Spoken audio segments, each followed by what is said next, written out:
Hello, everyone, and welcome to the GMologist Presents.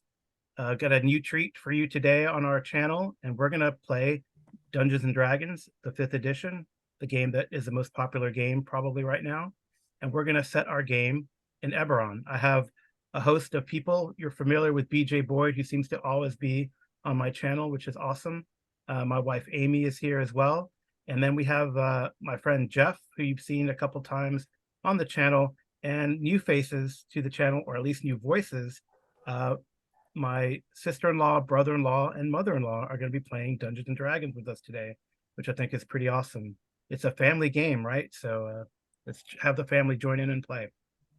So we're going to be starting our game here in Eberron, like I said, and here we're going to be starting in Sharn, which is like a very cosmopolitan, large city. It's like the Waterdeep in others, in like the Forgotten Realm setting, the Greyhawk in the Greyhawk setting. It's the big city where everything is happening.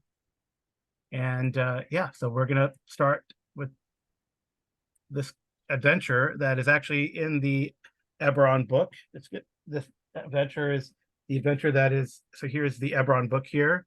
I have the deluxe cover, which you can barely see as it comes in and out of phase because of my backdrop. But it's Eberron rising from the Last War. It's the adventure that is provided in here. I think it is called. It is called the Forgotten Relics. So we'll be running that. So yeah. So it'll spoil it for anyone who has not run it or wants to run it, or give people pointers if they're going to run it. So right. Oh, don't forget to. I'm reminded here to don't forget to like, share, and subscribe. That would be great for me and the channel. And let's get going. I'm going to switch. Like I said, so this is a continent map of Corvair, in which Sharn is located. And Jeff, if you can like zoom out a little bit and they can see the scope of the continent, it's quite large. Yeah, so the time frame, if you're familiar with Eberron, is that this is 10 years after this great war that happened, and that sort of white thing you see to the east of where the characters are going to be located is something called the Mournland. There's this devastating final weapon type of thing that happened, and it created this very strange location called the Mournland, where people go in and rarely come out. It's a very dangerous place, apparently. So yeah, so this is the continent. It's pretty expansive and large. I think it's a fantastic map that they provided here for the Eberron world. So this is just one continent. There are other continents as well. But and who knows, maybe the player characters, if we play long enough, will jump to other continents. Okay. So let's switch to, and you can find out about all this geography in the book that I mentioned. So here we go. This is Sharn. It's a very interesting city, as you can see. So you have like, oops, and that's the funny thing is that I'm pinging on the Zoom and not on the map itself. But as you can see, Sharn is a very interesting looking city. It's built on layers, and there's even like a layer where, you know, that's kind of in the air. The skyway here is like in the air. Skyway here is in the air. But yeah, so it's like built on various layers. You can see, like, if you look up to the right, this kind of an idea of the sort of the skyway of Sharn. It's much like, I mean, if you ever seen, it reminds me a lot of like in the in our sort of collective zeitgeist is like Coruscant, and from the Star Wars universe, like this kind of multi-layered city. There's definitely they don't show a lot of flyers in here, but there are a lot of like flying ships and people jumping on flying discs and all that kind of stuff. So they don't show the traffic. This must be in a low traffic time period for Sharn. So I got your characters here, and let's get going. So, any questions so far about the city or the setting? I think the idea in the first adventure is to get to know the city a little bit. Oh, another good reference point. If you watch, were to watch Arcane, an anime Yes. series on Uh-huh. Netflix, it's not exactly the same, but it gives you a pretty good vibe. I mean, I think it's a little more cyberpunk. Yeah, but they have like an upper city and a lower city, and right. Yeah, but there's this sort of blend of magic and technology that kind of Mm-hmm. Yeah, comes definitely. together. Yeah, Sharn has like flying ships and lightning rails that are they're not sort of powered by like electricity as we know it. It's sort of uh, um, in the magic, it's like you're harnessing elementals or elemental power to drive these aircraft or trains. But I guess time period wise, I feel like it's late Georgian, early Victorian mindset period, but of course with different humanoids. So anyway, and after a great war, so I think the author originally intended this to be sort of between the war periods. So after the Great War, which in Europe is World War One, so maybe even Edwardian in theme. Although there's no guns though, there's no guns in this world, as far as I know. Do you know, Jeff or BJ? I don't think there are any firearms in this world, right? As far as I I know, I thought that they did have the beginnings of firearms, but I could be mistaken. It's but been probably more a like bit. maybe magically powered, like mage wand type things. Maybe I don't know. Maybe I saw something like that. Okay, so you are contacted by an acquaintance of yours named Sergeant Germain Villeroy of the Sharn Watch. He's a Breelish veteran, a Breland being the country you're in, veteran of the Last War, and uh, so we can roll randomly, or you can choose how you know Sergeant Germain. So I have a D6 table here. I'll show it to you. You scroll down. There's a table if you scroll down. Oh, you shouldn't read that. So go scroll down all the way, Jeff. Yeah. So here, you could roll how you know this person if you wish, or you can choose. So we'll start with I'll go from left to right on my screen. Amy, do you want to roll or do you want to choose how you know Jermaine? The only one that makes sense is number 6. Jermaine helped you while you were living in or visiting Sharn. Okay. Because my character was abandoned as a child and raised by orcs, and she's a gladiator, so none of the others would make sense. Okay. All right. How about you, Knuckles? You want to roll or they can be the same. It doesn't really matter. I'm muting myself. Let's see. We should all drink when you meet yourself. Timo. I All would right. just let's say I saved his life at some point. Okay. I think it's a her, but that's cool. Oh, her. Okay. Yeah. All right. And then I guess Jermaine is like it could be either, right? It's an androgynous name, but I think the picture suggests female. All right. Onyx. So I'm thinking I probably knew her served alongside her during the last war. Okay, cool. All right. And then Brandy, Cynthia. I'm gonna go with had several friendly conversations during a long airship or lightning rail journey. Okay. And yeah, we'll get to your connections between each other in a second here too. And then Zach Bracken. Um, I'll go with she saved my life. Just since I'm an urban bounty hunter, I could have been in like a city or something, maybe got hurt. She saved me. All right. And then Tiger, Connie, what relationship would you have with Sergeant Germain? So she's going with she saved Jermaine's life. Okay. Yeah, that can happen here in Sharn. All right. And so you can close that there, Jeff. Please, thank you. So now I was a little remiss, and I think we should introduce the characters. So, and you can introduce your characters, and if you have any relationships with other player characters, we can try to establish that as well. So I'll go backwards. We'll start with Connie, Tiger. So tell us a little bit about your character, and if you have like a relationship or with another of the player characters in here. So we don't all like meet at a tavern, although that is possible too. Okay, so Tiger is a tabaxi. And when she was very young, her family was very nomadic, and they kind of ended up just meeting a cleric in a tavern while they were spending the night there. And Tiger spent all night speaking to this cleric until she finally decided that evening, I'm gonna go join. I want to be a cleric like them. I want to learn to heal.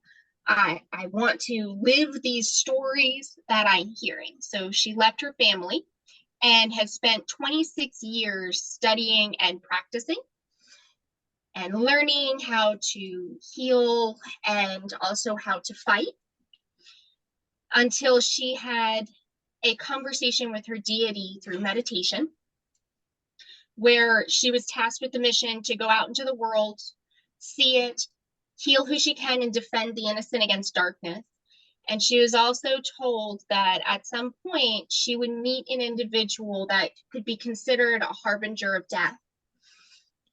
And ever since that day, it's been about a year. She's been traveling through the area and working on helping the sick, injured, and dying until she kind of happened upon us. Right. So Sharn is definitely a place where there's a lot of poor and sick and dying that she can help. All right. That was Tiger. All right. So then I have, I guess I'm going to jump. I'll say Onyx is here next. So tell us a little bit about Onyx. Onyx is a warforged artificer who works as an agent for House Thrashk as an investigator. So he is sent out. The house is renowned for their ability to find things in people, and is so routinely sent out either with other house agents or on his own as he's gotten more and more integrated with the house. Sent out on investigative missions to find things as the house is contracted. He has worked before or has known Arin, and I might not be pronouncing that right, for a while, having been in the same house together. But he's been around a while. Being a warforged, he doesn't really age. So served in the last war, mainly as like a blacksmith apprentice, and before moving on into moving on to being a house investigator. Okay. All right. So then next I have Knuckles. BJ. I hope you like the tokens I created for you. So let me know. This is the pictures that the player characters or the players chose for their player characters, and I just made these little tokens using Token Stamp. It's a common free web app to use, make tokens. All right, BJ, Knuckles. Knuckles is also a warforged. Oh, maybe we should explain what warforged are to people who've never heard of Eberron. Warforged are constructs, but they're living constructs. It's like a golem, except they actually are sentient. They were sort of created. I don't remember the exact history of when they started creating. They were kind of created in mass to fight and serve in the last war. And then as part of the accords that ended the war, the Warforged were recognized as people, although they still face a lot of there are a lot of people. There are a lot of others in Eberron who don't consider them fully people, so they face a lot of stereotyping and discrimination and things like that. But they are considered, like I said, they're designated as a living construct. So unlike a golem that isn't alive, they are a living being, and they show evidences of having a soul. They can be healed by divine magic. They can become clerics and druids and paladins and things like that. Knuckles is a monk. If he served in the last war, he does not remember it. He somehow came into the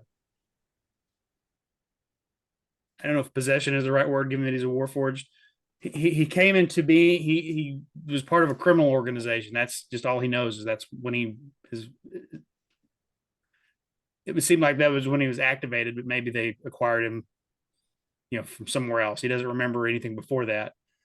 But he has had some kind of training in hand-to-hand combat. So, but they used him as a kind of an enforcer for a short time until he just sort of realized very quickly, this isn't right. I'm not I'm working for criminals. These aren't my friends. They're using me. So it's probably just like a small-time street gang, not like a big, extensive criminal network. So he abandoned them and he's out on the streets. Since as a warforged, he doesn't really need to eat or drink or he doesn't get sick. He just kind of can wander around. So he's sort of become just sort of a little like small time. Just kind of helps people as he finds people that need help, out on the street, kind of the poor and the downtrodden. He might protect them from street criminals, or he might, help them, repair the roof on their home or whatever is necessary. So he just kind of I figure right now he's probably living among some street urchins. If he's got a home, he's probably in some kind of hovel or place surrounded by other homeless people and dirty little kids and rats and stuff like that. Okay. So he might have run into Tiger. I would think he might. Yeah, probably some point he's fought for money, to give the money to a good cause. You need such and so many gold pieces. Well, I'll go enter this tournament and win it for you, so you can pay off your debt or get some new clothes or whatever you need. Okay. All right. He's also very I would say naive because he's a monk, but very, very he's still not completely socially connected, isn't exactly socially graceful. Okay. All right, Brandy. Tell us about Brandy. So Brandy is a bugbear who at a young age, probably around the age of 13, came home to find her entire family slaughtered. She traveled around for a while and ended up just getting hooked up with a group known as the Tribe, who, for all intents and purposes, are a not completely ethical group of urban bounty hunters. And everybody inside of this group kind of has two things in common. Number one, they lost what mattered most to them. And two, justice and vengeance could be the same thing. So after 22 years with the Tribe, she decided that she's going to go off and prove to them that she has mastered the capabilities of not just fighting and surviving, but also how to be stealthy, how to maneuver around, how to interact with other groups, all for the purpose of helping those who have lost things get justice of some kind. Okay. And how does she have a connection? I guess I looked at the backgrounds and saw that Bracken is also an urban bounty hunter, so they connected. Yes, so we've ran in a couple of the same circles. Okay. My character is more along the line of I'm going to infiltrate and help others get to their targets for the bounty easier, of course, at a fee. And I think Brecken is more along the lines of, just give me him, I want the money. So we've worked together a couple times. Okay. And so then that segues into Bracken. Yeah, so Brecken's earliest memories is just of his sort of entire tribe just randomly dying, and doesn't know why. So he sort of set out just, away from his sort of outland village, and to try and figure out why. And in doing so, he figured out he was really good at really one thing, which was, killing people stealthily. So in his travels, he's tried to get close to a number of different people, but they all just seem to mysteriously bite the dust. So he's become more of a loner. He's met Brandy before, but only as almost like a work acquaintance. He tends to be distant towards people, just because he fears that maybe he's cursed or something's wrong with him. Because just the people who he gets close to just sort of end up mysteriously passing away. He is very much on the mindset of my values first, and foremost. And then the things that he does hold precious come above everything else. So I would say he's almost like a selfish character, but just because he's had to be alone for so long, just because he is a little scared to get close to people. Okay. And then finally, Erin. Arween. Okay. Arween. She thought she was a half orc. So when she was little, her parents left her. She was on her own. A group of half orcs going through an area found her and took her back. She ended up in the same house as Onyx. They trained her to be a gladiator. She was very excited about that. She was working towards it. They have these beautiful dragon marks that she thinks are just exquisite. Prettiest tattoo she's ever seen in her life.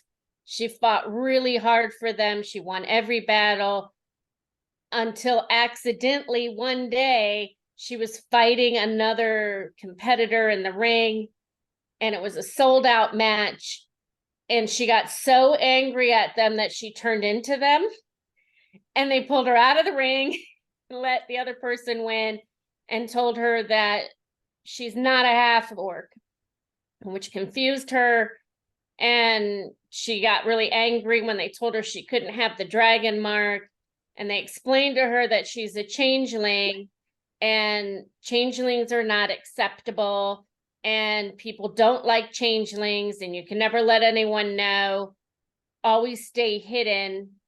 And they told her to go to Sharn and find the person that can help her figure out what a changeling is, and basically utilize being a gladiator to get some money, because half orcs are not known for being extremely generous in giving people money. So she fights along the way to get her money and is on a mission to learn about herself, because she feels more like a druid, but she's really not. And I think that's Amy mentions the druid thing because the half orc or the orcs in this world have a strong druidic presence, right? So, or there are many druids who are orcs out in and half orcs out in the wilds, as well as belonging to the house of Tharsk, which is the Finders Guild, to which Onyx is a member as well. Okay, any questions or any other questions you might have for each other about your player characters? Well, if not, you find yourselves in Sharn. And actually, you're up here in the central plateau of the middle city. And as darkness descends on the city, you see windows light up the towers around you from bottom to top. A cool wind whisks between you, drowning out the other noises of the city. A nearby lift rises, carrying a human in her mid-30s with close-cropped or even shaved head, black hair, and a glowing pipe in her mouth. Germaine gives a wry smile as she nods to you all, saying, "Thank you for coming." As you enter a tavern, you also see, interestingly, a newspaper article that's been placed like there at the entrance. At the mercy of mercenaries. Seems that, well, from the Sharn Inquisitive, that Sharn Watch is outsourcing more and more people in their jobs and contracts. So is that foreboding? Foreshadowing? Probably. So Germaine sits you down. I wonder if I'm pretty sure I have a picture. I'll show you a picture here when I find it.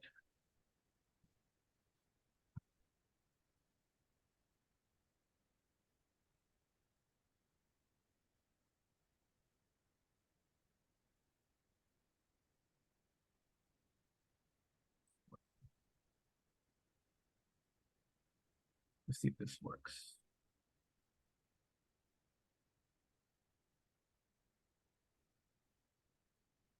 No, I'll do that. I'll do something else. All right, that won't work.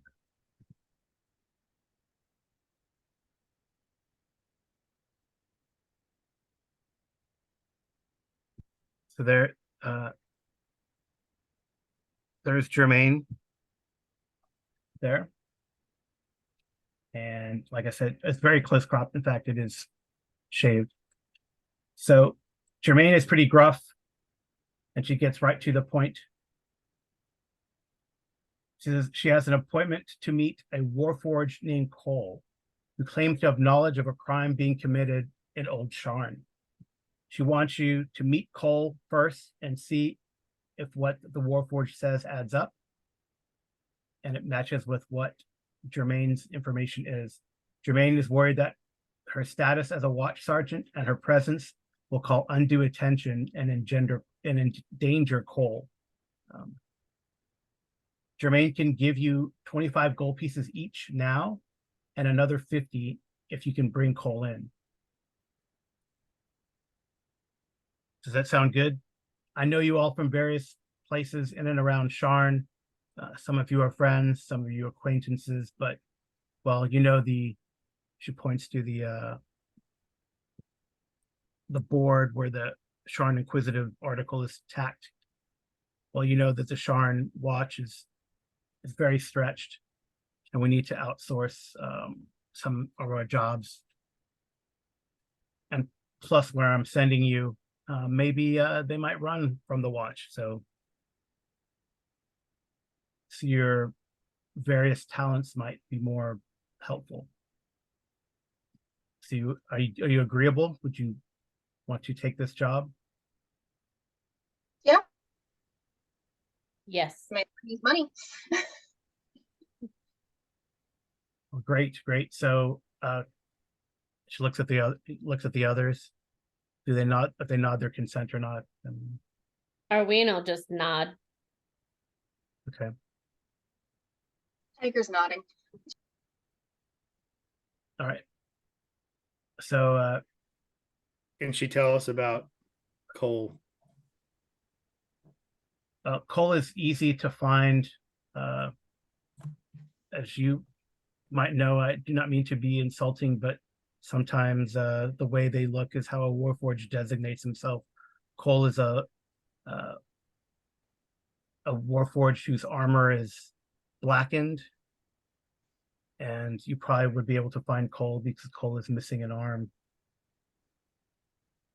But the location is at the Cog Carnival. It is a bar in High Walls, frequented by warforged. And she tells you the appointed meeting time, which is close. She also provides, she goes, who is the designated leader of this little mercenary band? At least for this mission. No one else volunteers. Arween will step forward. All right, so she gives Arween a Sharn Watch writ of enforcement. It authorizes the bearers to conduct official duties of the watch under Sergeant Vilroy's authority. So city workers and other members of the watch will respect the writ, although sometimes grudgingly. And as long as you don't do anything illegal. She kind of looks at the bounty hunters. They will cause no trouble for you. So so Jermaine says, I'm very concerned about Cole. Yeah.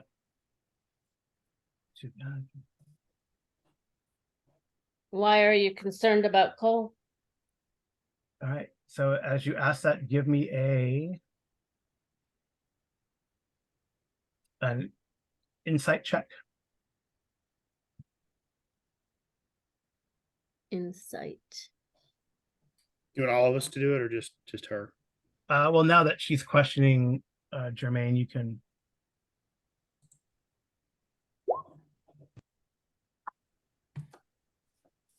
Oh,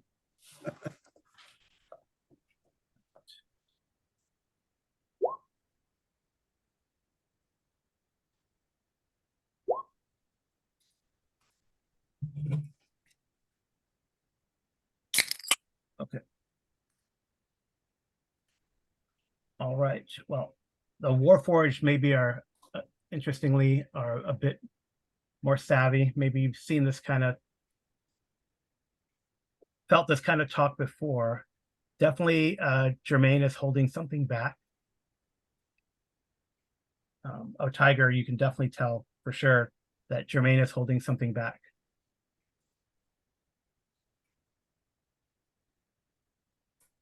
So she's not telling everything.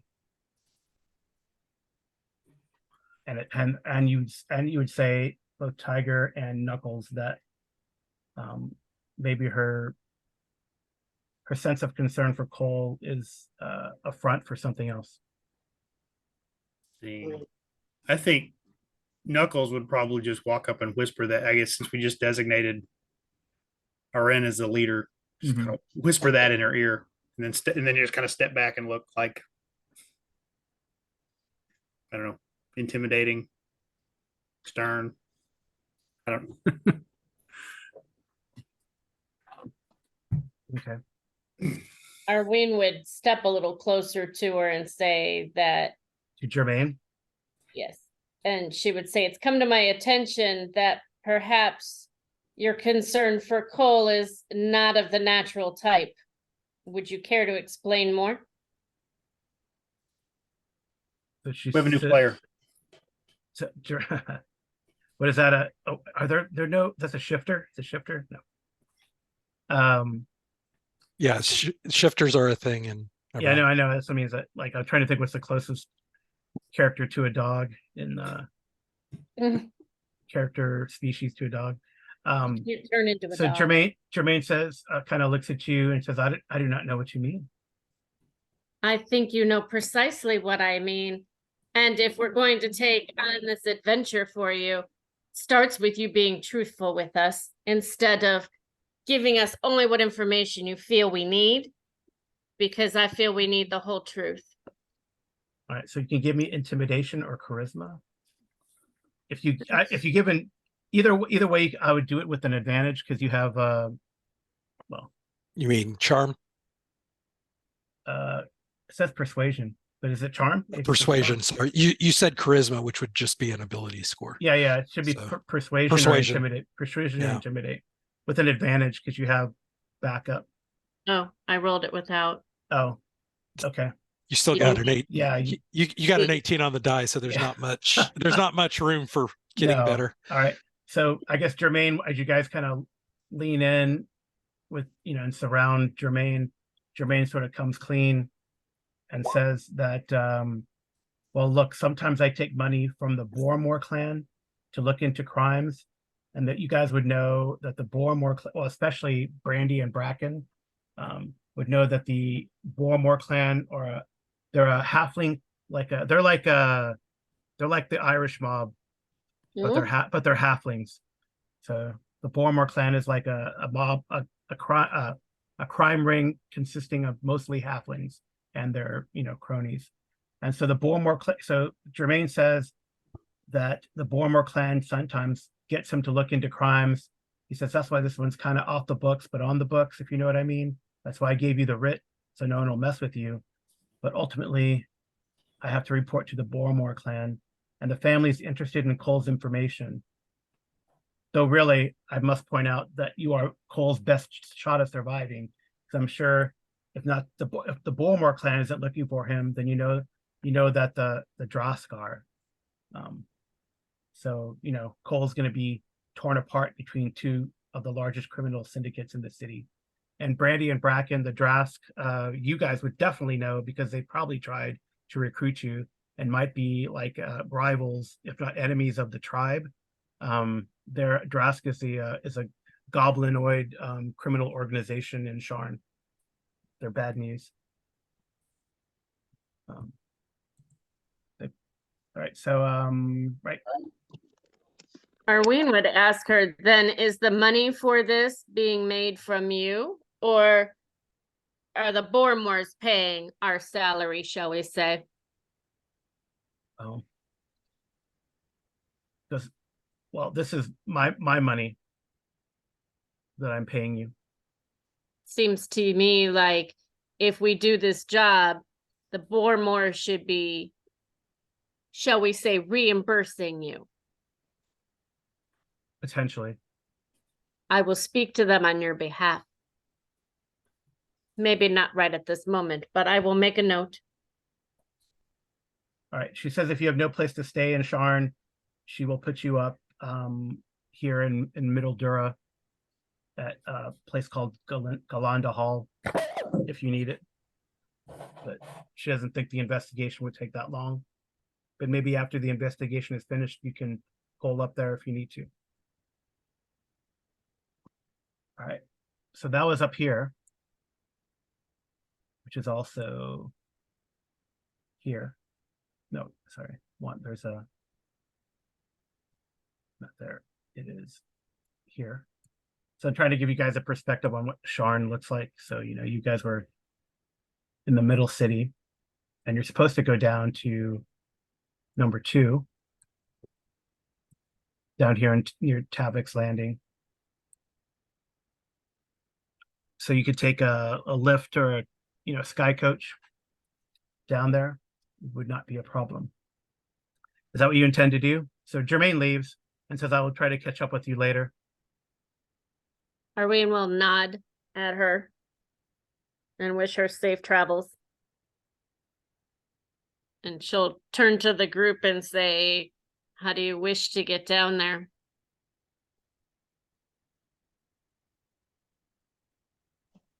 Let's just take a lift, get the job done. Yeah, prefer the lift. All right. So, Jermaine does divvy out. She has 6 little bags of 25 gold pieces each that she kind of divvies out from her large backpack.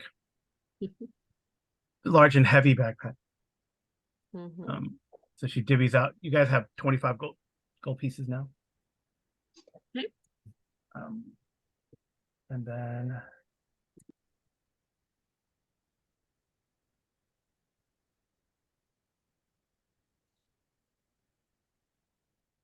I guess definitely that is one theme in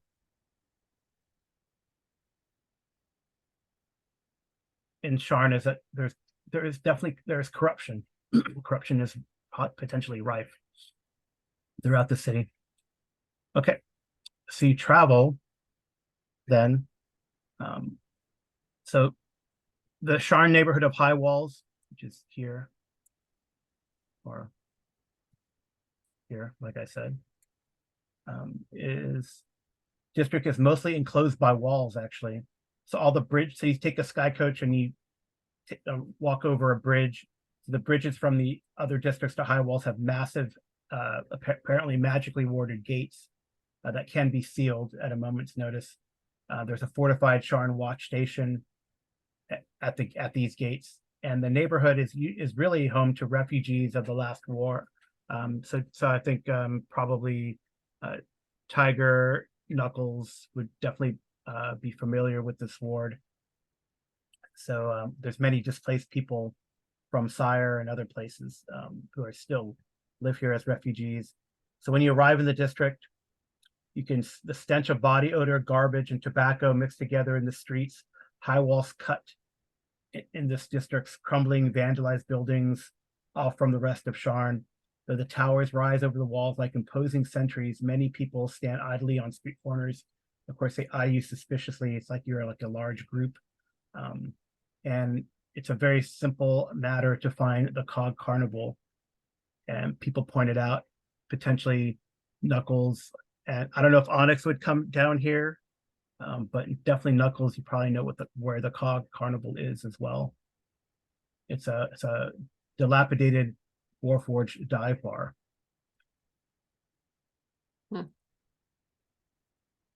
we get to switch scenes.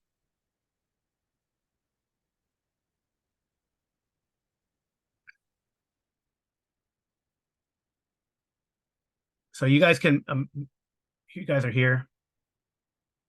Right. You guys are here. No, you're not.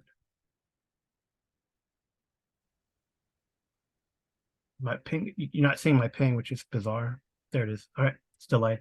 All right, so you guys are there, so you can move each other around whatever formation you want. I don't know how you want to have like a marching order here. And you can, you're not necessarily here, you can be further back, but here is like, you can see the entrance to the cogs is here, and there's like a Warforged standing out. Here is and you can see like there's like graffiti along the walls here as well. Outside the graffiti says things like "Forged are scrap, leave metalheads," and you see this Warforged it looks like an ex-soldier, and there's a carved chunk of wood replaces a severed foot. He's standing outside the door, kind of looking like a bouncer. So I don't know if you want to rearrange your formation. This is a metal bar. What's that? This is a heavy metal bar. Yeah, well, yeah, the bar is blacked out because you haven't got in there. I kind of used the fog of war, and you see like if you scroll down a little bit, Jeff, I could explain. Right. So like you get these, like the outlines of the buildings that you see are like, you could imagine it's like layered up. Right. So like you can see the walls like down here. Sorry, I keep doing that. Like you can see walls down here of other buildings, right? Or connect, that kind of rise up along the wall there. So here Is there a back entrance to this place? Give me control my character. What would that be? What would that be? Carl, I cannot control my character. Oh, that's right. Because this was on this was a token from the previous incarnation. Okay, cool. All right. Yeah. So, all right. So Aaron's gonna go up to. So Knuckles. I gotta. Is there like a lore check intelligence? I guess intelligence. There's no like lore, right? History. History. I was gonna say history.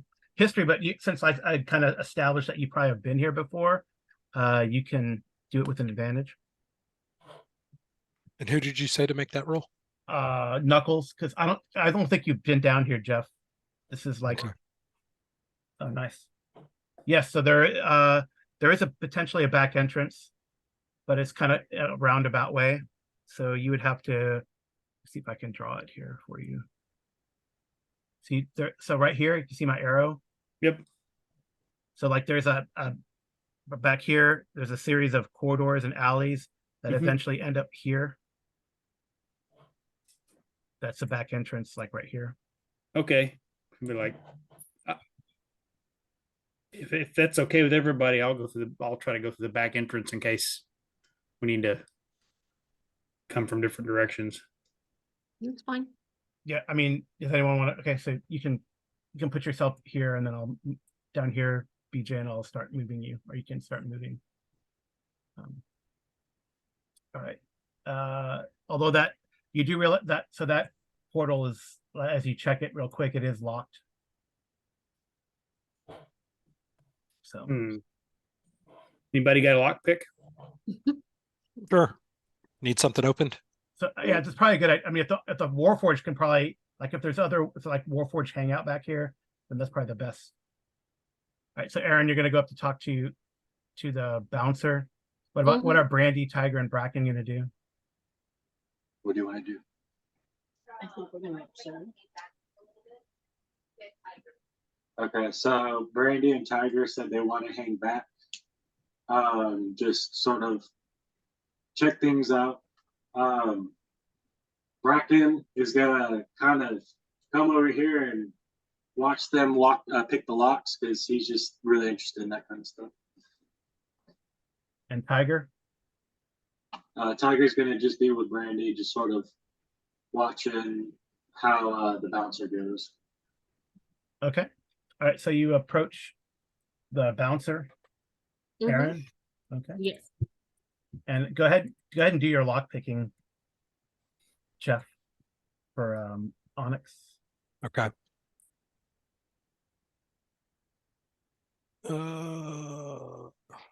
Is it?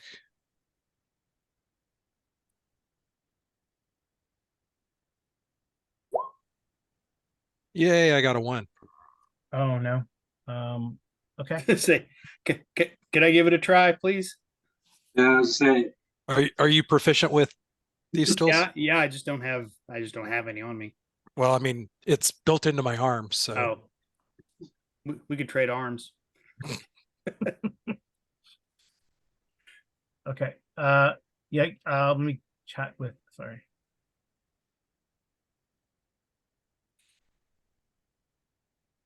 And there's no roof, right? These are just all high rise. It just goes straight up. You could climb. Fire. It's like climbing rocks. I mean, yeah. I guess you can figure out a way to manipulate. Well, you could probably still do it, but you just don't get the bonus proficiency from the tools, right? do what? To pick I the don't know. lock. The proficiency comes from the fact that he is proficient with the tools. Right. You can't attempt it if you don't have tools. Ah, okay. All right. do you want Bracken to come help? I have these tools. Sure. Okay. Well, so you guys try to figure that out. We'll jump back to Aaron there. So the Warforged looks at you, Aaron, and says, "Are you lost?" Not in that type of sense. I was sent here to speak to Cole, which I am assuming is yourself. I am not Cole. But from standing down here long enough, you looked a little tarnished. Who might you be then? Yes, I am Ingot. Ingot? Are you just here soliciting, or are you going to actually go into our humble establishment? I am looking for Cole. Is Cole in your humble establishment? Possibly. All right. So give me a persuasion check. Or actually, yeah, persuasion or no, this would be insight, I think. Insight. Insight? Yeah. And then persuasion I still want you to do, but to see you. Yeah, you think Ingot is being coy. Likely Cole is inside, based on that insight roll. But Ingot's being difficult to let, especially a non-Warforged in.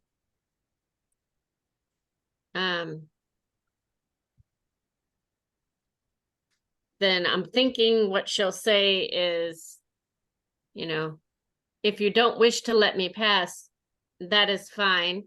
Oh, it is a free city. You can come in, but it'll cost you. Cost me what? Well, 5 copper pieces, of course.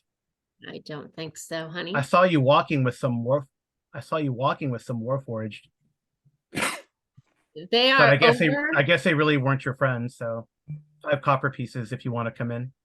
They are my friends. They just went over there because they're practicing a tool that they just got. Oh, Yes. I think Okay. it's to brush their teeth. Anyways, that doesn't matter.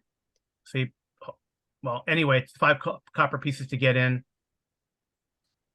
She'll pat the Warforged on the head and then she'll call over to Onyx and say, they don't really want me in there. All right. So you hear that, Onyx, from around the corner. Bracken, you can attempt to pick the lock. Is that like sleight of hand? No, it would be you just hit your where you have the thieves pull. It's You just should hit that. yeah.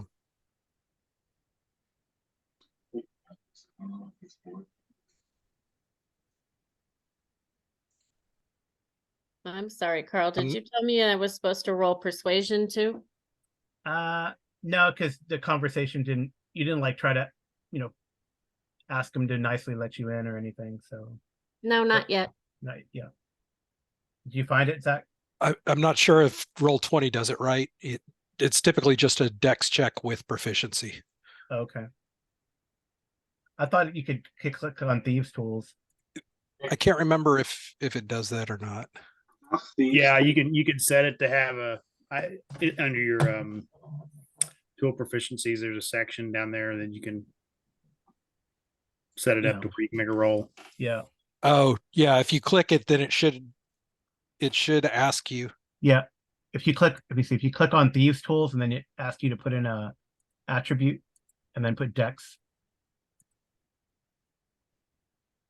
Okay.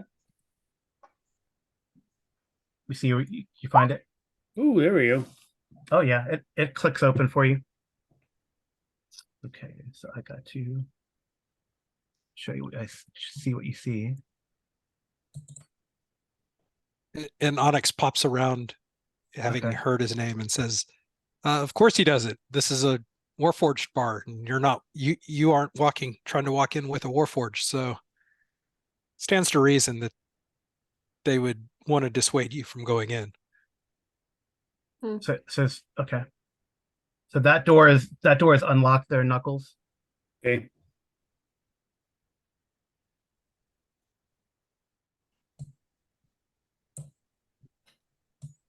Comes over, Okay. but I would like to go in. So Ingot bows because I am Ingot. Pleased to meet you. Well met, Ingot. I am Onyx. He says, you look like you're cleaned up and have a good job. I perform services for House Thrashk. Right. This one is with me because of that. Well, it's still 5 copper pieces for the fleshies. Was 3 copper pieces just a minute ago. Well, now No, it's I know he kind of looks at you. Yeah, give me a persuasion. Give me persuasion. We'll see. We'll see if he remembers or not.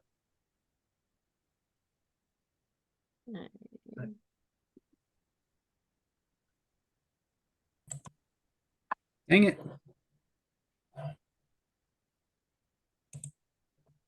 Okay. Yeah, so you guys are going in.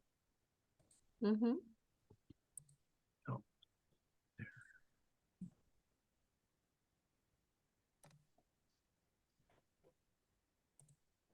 She's going to make a slide comment to Onyx saying, I guess this writ is worth nothing. Did you show him the writ? No, she didn't show him the writ. Oh, he let you in for 3. He let you in for 3. And my friends over there? They are also 3. You're just out to milk everybody today. She'll toss the 3 over there and show them the writ and say, Jermaine he did goes, it. whoa, we don't want any trouble. Ingot puts their hands up. Oh, And then yeah, give me all of you guys here outside. since Onyx already went in. Well, actually, Onyx, you can give me a persuasion too. You need another one out of me? No, sorry, perception test. Sorry, not Perception? persuasion. She's not very perceptive right at the moment. All right, Onyx, you over here. You see that? You see the ping? Yeah. You see a black and black tinged one-armed Warforged. I noticed that, but I continue to look across the rest of the room. Yeah. To see if there's anything that stands out as odd. Okay. I don't think I'll just make it all seen. The one it's easier that way.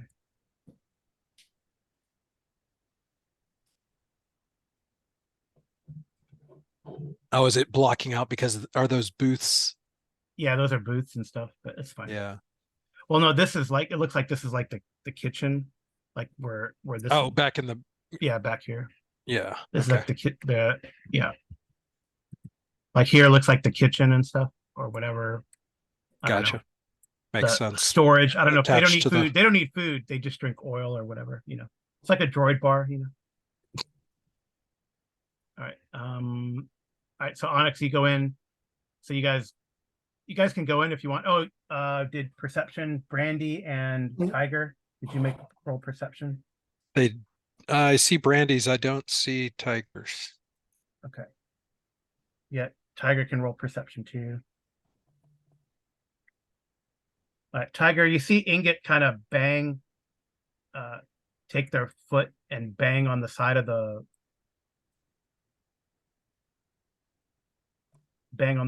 wall there when Amy's character shows them the writ. Okay, so Letting everybody know that the coppers are in, so shut up. Yeah, and let me catch up these guys with what they. And this keeps going.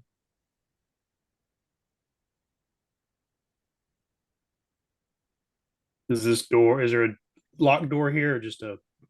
Right here, there's a yeah, here there's a locked door. Right here? Okay. Yep.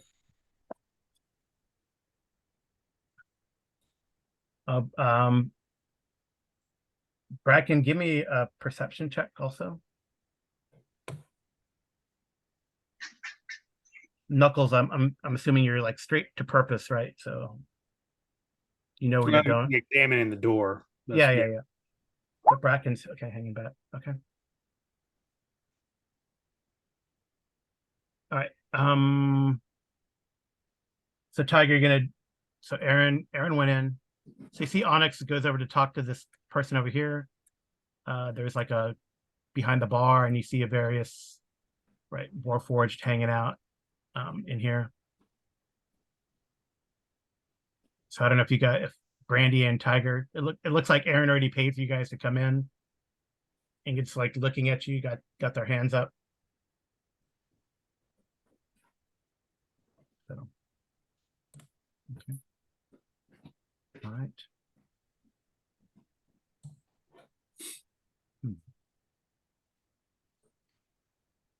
Onyx moved over to sit down.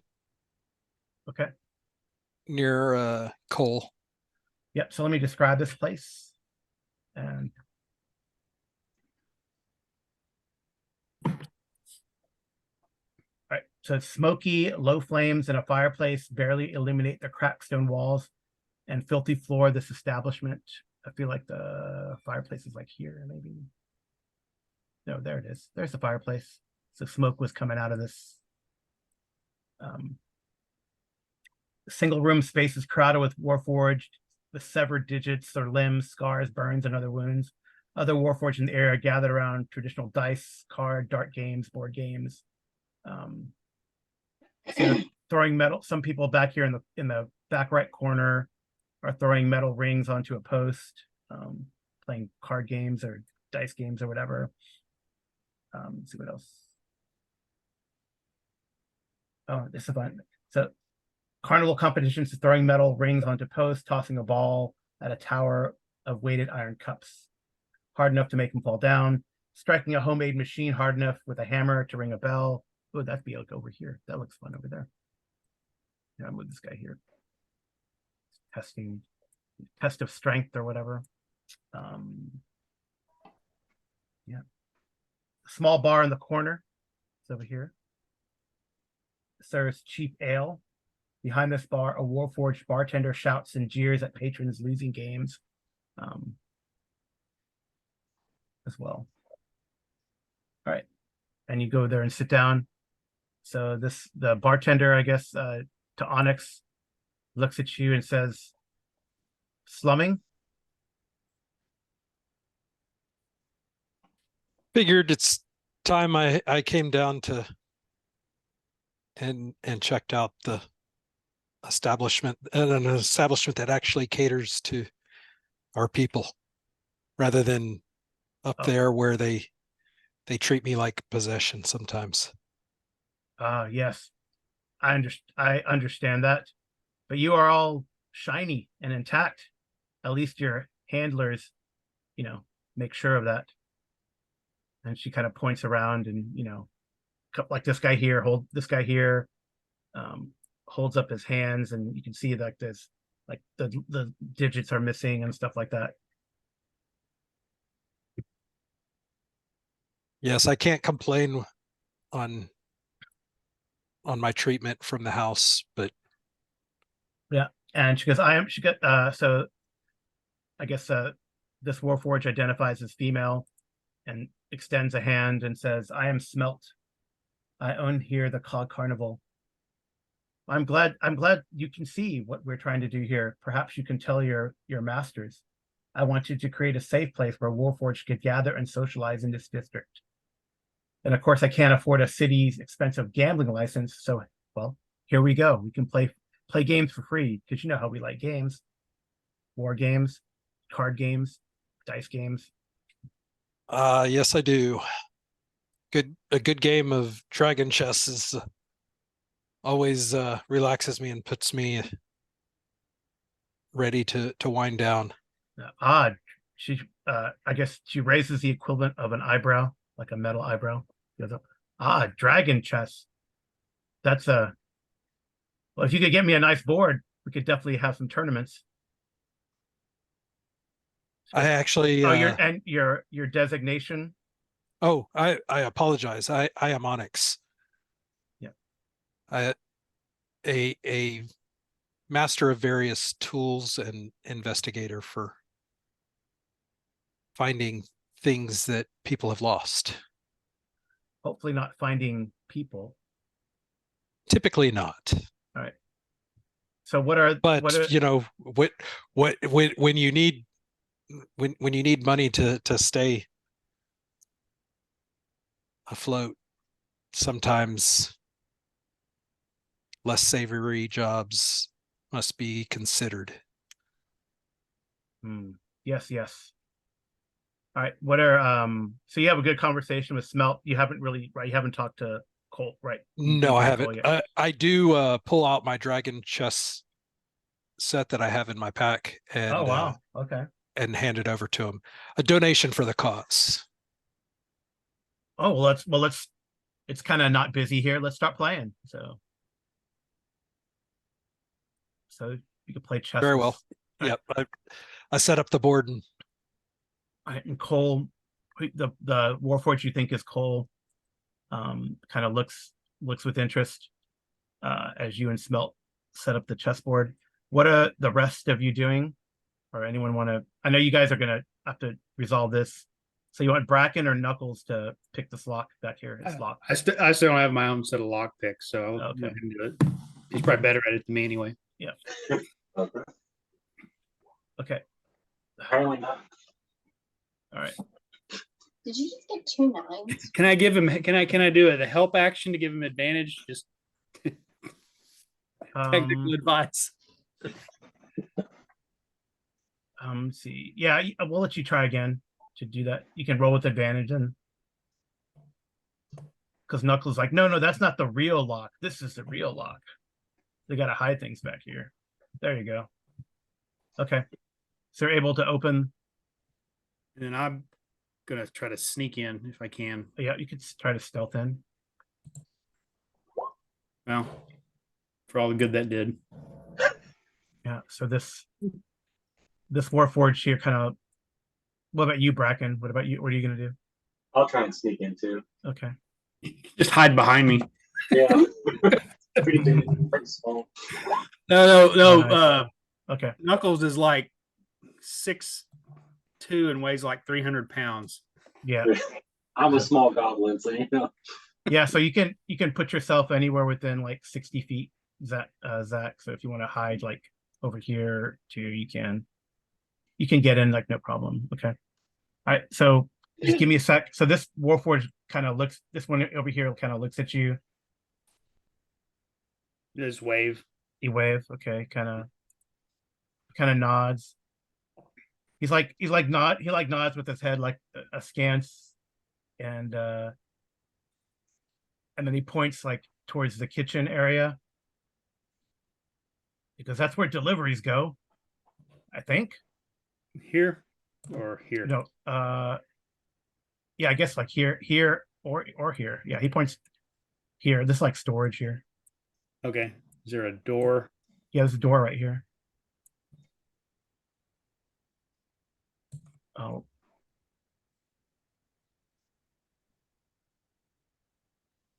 You can open the door. You see there's like, Okay. storage type stuff. All right. Okay. What Brandy, Tiger, and Aaron, what are you guys up to? Erin's gonna go over here in between Onyx and who she believes is Cole. Mm-hmm. And she's gonna put a gold piece onto the bar table Oh wow. and Okay. and say, well, I believe you might be Cole. This is my friend Onyx. There's a gold piece in it for you if you beat him in his game.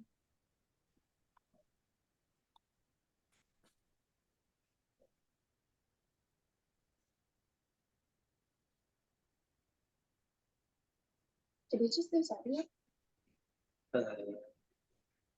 No, your audio is still good. You can hear audio. Yeah. So okay, we'll resolve that with Aaron and Cole and Onyx. What are Brandy and Tiger doing? Like this is like strength. This is like, like over here, people are playing games. There's like, strength game.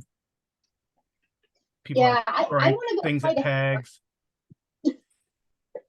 So Brandy's wanting to see if she can get in on the hammer thing. Oh yeah, she can come over here and, yeah. So you can just resolve that quickly if you want to just do like a strength check. There's like money on the ground too, like silver and copper pieces. Say a couple other. Nope. So however much you put into the pool, you kind of lose a little bit of money. These Warforged are pretty strong, though they don't look it. But it's fun all the same. Tiger, are you doing anything? I'm observing right now, Okay. watching to see what's going on around us. Okay. Yeah. Give me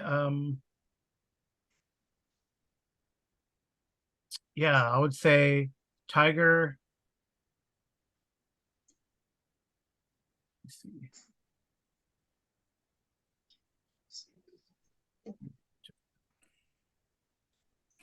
Give me a perception check, Tiger.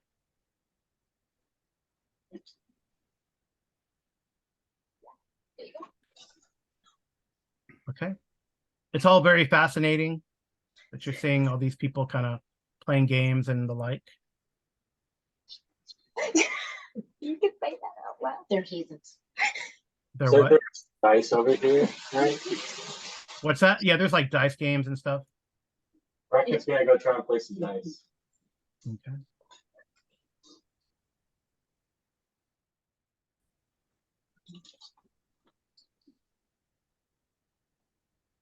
All right.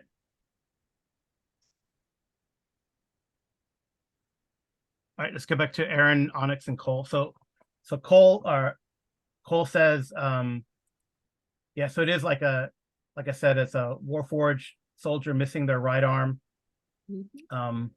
You put the gold piece down, and then Cole says, "Smelt, this person is bothering me." And when Aaron walked up and said that, Onyx just kind of drops his head and shakes it. Okay. When we like shake your head like no, she's not bothering you, or what? No, like, oh, so much for the subtle method. Smelt says, Smelt actually, you've had a good rapport with Smelt. So Smelt says, I don't know. I think she just bet on the game. Don't be so paranoid, Cole. So now you know he's Cole for sure. Because well, you know. So Cole says, I don't play chess anyway. What do you want? Well, I was hoping that a gold piece would be enough to help replace the arm you lost to the Bormores. However, Jermaine sent us here to speak to you about a job. He said he like when you say Bormore, he like starts kind of and he looks around. But when you say Jermaine, he kind of calms down a little bit. Says Vilroy show sent him- you, huh? Yeah, she'll show him the writ so Yeah. that he knows that she's not lying. All right. So why did Vilroy not come herself? I do not know. She was a little bit, shall we say, jumpy when I was talking to her earlier. I see. Mhm. Maybe Is it- because maybe it- Vilroy's someone who should be scared too. Possibly. Is a gold piece enough to replace the arm? Definitely not. But I will take it if it's for talking. It's for winning the game against Onyx. Like I said, I don't play chess. Onyx looks over and says, I'm not playing him. Yeah, Smelt does does the first move or whatever. So we could resolve that. Like if you're playing chess, we could resolve that with probably intelligence. Yeah, so yeah, I figure it would be an intelligence-based tool check. Yeah, and it'd be like an opposed roll. So go ahead if you want to. It's no money, right? And just goodwill, right? So Yeah. Yeah. In fact, because Beyond 20 does not handle tool checks very well. okay. So, although apparently Roll20 doesn't want to let me have a character sheet. That's weird. You could roll on your oh, you didn't transfer over for your character sheet. No, I did. I'm just Yeah, it's an opposed roll, but I have to figure out how to do. there we go. Non-secret. Oh, yeah. She's pretty good, but you beat her in like about 5 moves. Yep. And I will take a break very soon. Don't worry. So anyway, so I'll tell you what Cole tells you. As you pay, as Cole pockets the gold piece, and he says, "Look, Why is he taking the gold piece? It's not for him. He didn't play the game. For information. He takes the gold piece because Cole thinks it's for them. So Cole I says, don't "Look, think Arwen would be very happy about that. Can she try her sleight of hand to try and take it back before he does? you don't want to hear what Cole has to say." Yeah, but as soon as he starts talking, she can try or not. He's probably not going to talk until the gold piece is gone. All right, fine. Yeah. So once Cole pockets the gold piece or palms the gold piece somewhere, probably puts it in like a little catch somewhere on its person. Then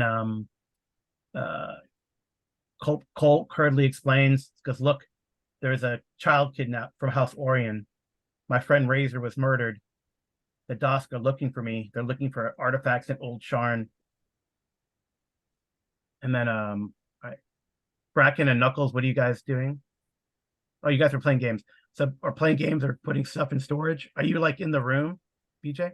I probably step in there and look around like I'm supposed to be there Okay. for a second. So Like I'm taking an inventory just Sure. for a second. All Just right, kind of so glance Bracken, around. give me a perception check with the disadvantage. And Knuckles, I guess if you're going in and out, you can do the same thing. Disadvantage? Disadvantage. Because you guys are distracted. That's my ruling. How do you roll or make it with disadvantage on roll 20? There's like a toggle at the top that says normal, advantage, disadvantage. Oh, gotcha. You just put disadvantage or. Oh, very nice. Okay, Bracken, even though you're like you're playing games, you're kind of looking around, looking up, you see some people sneak in.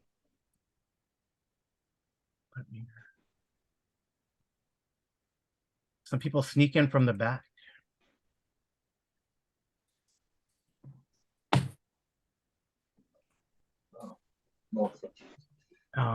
And then, so as soon as Cole says that, there is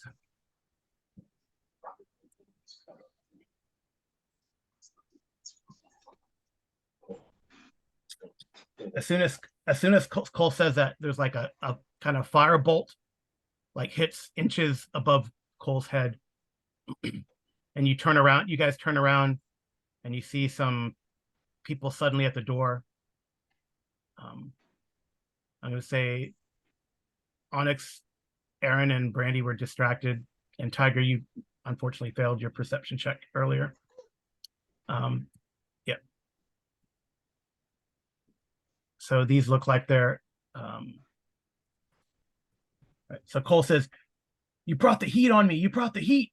So Cole looks like they're gonna try to take off, jump on the bar, and run across, spilling all your wonderful dragon pieces.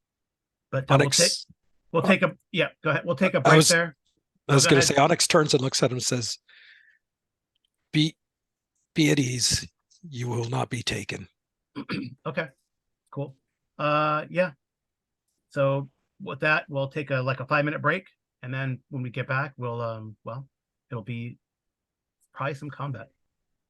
Okay. Mhm. All right. Trying to figure out if once we get there, if I want Knuckles to take the open palm, open hand archetype. I think it'd be funny if I took the drunken master archetype and just That'd be fun. tried to imply that not that he's drunk, that he's just clumsy Yeah. That'd be fun. because he's so big. Cool. All right, we'll take 5, and I'm going to pause the recording. We'll take 5 and we'll be right back. Take the variant of. Okay, welcome back, everyone. We paused, and now we're going to be in a sort of combat. So if everyone could roll initiative, and Zach, your character can get an advantage on initiative. Since they kind of did their little sneak attacky thing and failed, then everyone gets a regular initiative. But Zach, you can roll with advantage because you saw them ahead of time.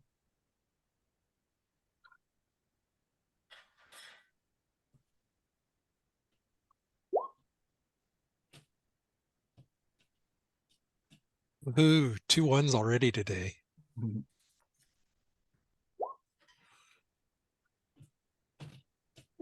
Does another one, but unfortunately, you roll with advantage. You can roll it. Yeah. Oh, nice. Man, there's a lot of people. Okay. Is that everyone? I think so. All right. So Tiger, you see the person that cast that firebolt was this person here. They're like a kobold shaman looking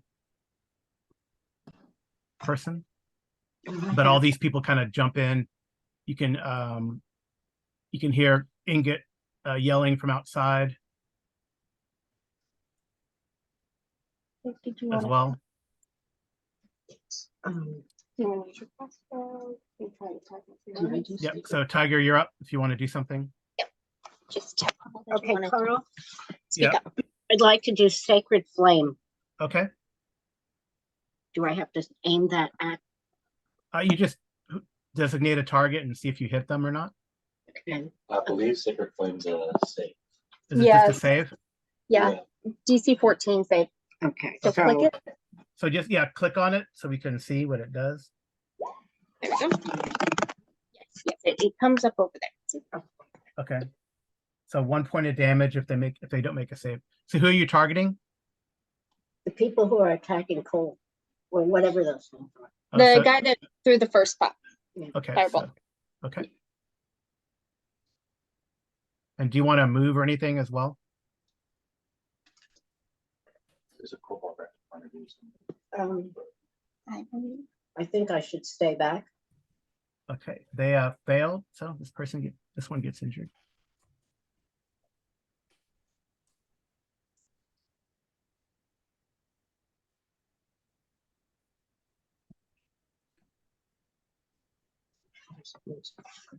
Okay. So you injured this one slightly.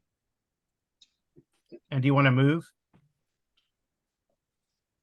I'm in near a booth area, so I'm behind someone who's much bigger than I am and intimidating. Not really. Okay, No, you're right. You're right here. You can move back behind this booth. You can move further back in the place. We already used it. Yeah. I mean, see Brandy's up here.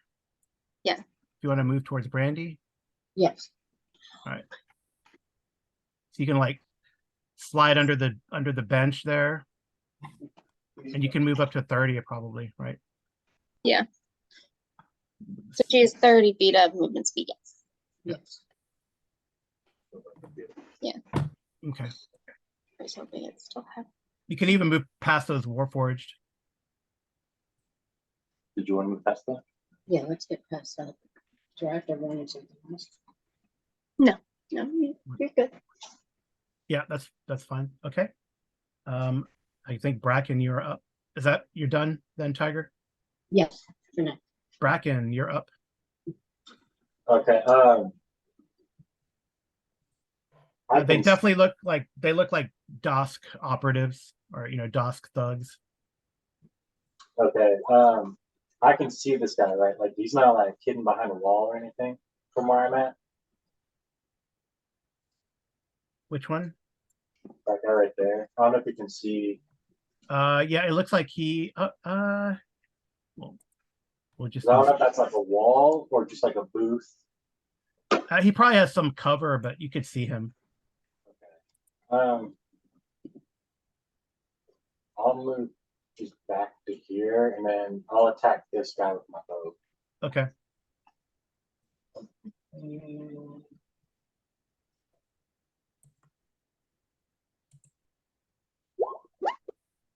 Oh, nice. That's it's just a 9, right? So It's just a 9. yeah, it's a miss. Okay. I guess the acolytes go before Knuckles. So this guy here.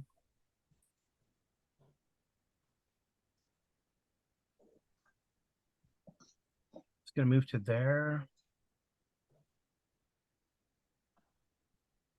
Oh, I hate when I do that.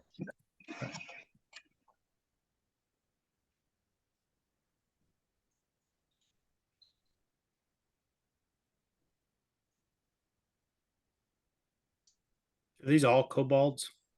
There's one shifter. But I don't think you can see him. There's like a guy over here. Yeah, but that guy, that's a kobold, like a kobold looking spellcaster. And he's gonna shoot Sacred Flame at Bracken.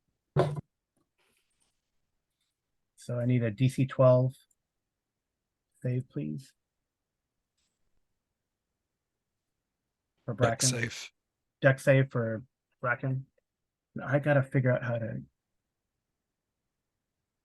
Yeah, deck save for Bracken.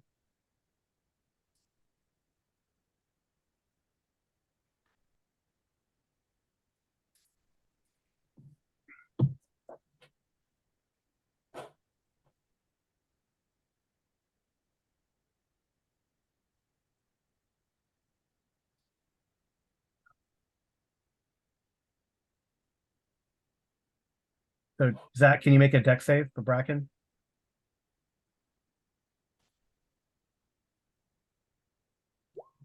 Ouch. All right, you take 5 points of damage. Radiant damage, that matters. All right, and this other guy.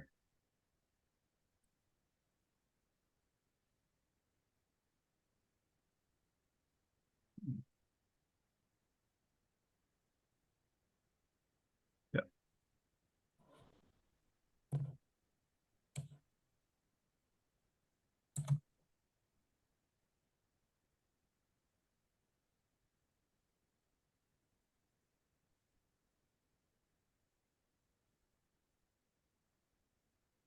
Oh, there it is. I'm trying to figure out how I don't want to hide these rolls. Do you remember where that is? I'm on the cog. Do you remember where I don't, because they moved things around from. What are you looking for? Because it's making it like a hidden roll, and I don't want to do that. Oh, Roll advantage show. No, I know for us it's a toggle of public or to GM on the character sheet, but I Yeah, don't know. but I'm looking on the NPC sheet here. Oh well, you just have to trust me. Okay, so he's gonna sacred this guy here up top near the door is gonna sacred flame at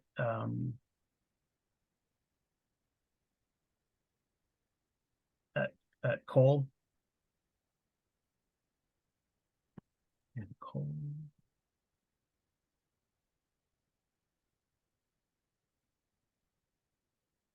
Oh, I got it already. I already had it open.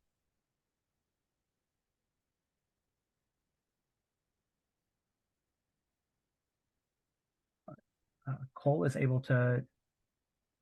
Yep. Cole's able to dodge out of the way. But these cantrips, right? It's like all or none, right? It's not half, right? Is that correct? Like for these cantrips? Yeah. I believe that's correct, but Yeah. I'm not 100%. Okay. Well, Cole dives out of the way or ducks out of the way as it acolyte shoots at him. Knuckles, you're up. BJ, you're up. You're muted. Knuckles steps around the corner, looks at what's going on, and he says, "Oh, kobolds, individually weak and pathetic, dangerous in numbers. The spellcaster is the greatest threat." And then he smacks this guy with his quarterstaff. Okay. Assuming the attack roll hits.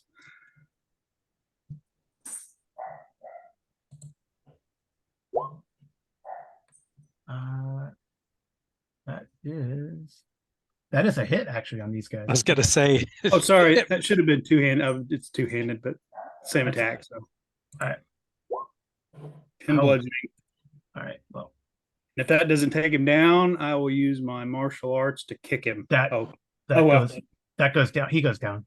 Okay, and then he's spellcaster, so he's got lower hit points than AC typically. Let's see. It was a bonus action. I will kick the kobold right next to him. Okay. That is a miss. Okay. All right. Brandy. You hear like fighting. You see the acolyte has shot like a couple little flaming bolts, sacred flames, similar to what Tiger does. And then but they're probably like a darker color, like more of a blackish red color. And then not so sacred flame. Not so sacred flame. And then yeah, and then you hear fighting, on another part of the tavern. Okay. This looks to be like the leader of this little expedition. Okay. Would there be any chance that my attacking him would be considered a surprise? No, right? I'll let him roll a perception against your stealth. You can sneak up to him because you kind of just like patrons in the bar. They don't know where it's gonna come from. Okay. I want to try sneaking up behind him. Okay. Well, just roll stealth and I'll roll their perception. Okay. Let's see if I can actually click stealth. I did pretty good. Oh, it's close. Oh no, it's 12. Okay. Yeah. No, he kind of the shifter turns around, sees you coming, so it's not a surprise, unfortunately. Okay. Then I'm just gonna attack him with the rapier. Okay. Roll 20 hates us today. Roll 28, you guys. Really does. Like, It seems to do, in my experience, roll 20 seems to get very streaky like that. Some nights I've had where I've rolled like 5 or 6 ones in a single night, and then other nights it goes the opposite, and I'll roll like 20s almost every other roll. There's been 6. All right. So when you strike and miss very spectacularly, the shifter looks at you, says, "This is not your fight, Bugbear. You're on the wrong side in this one." All right. Aaron. I want to cast Hex on this one. Okay. Can you click it so I can see what I need to do? Yes. Nothing. It's a bonus Nothing. action that just amplifies any damage she does against them. Okay. No. Oh no. There's a saving throw though. Okay. Yes. And it's necrotic damage. So is it a will save?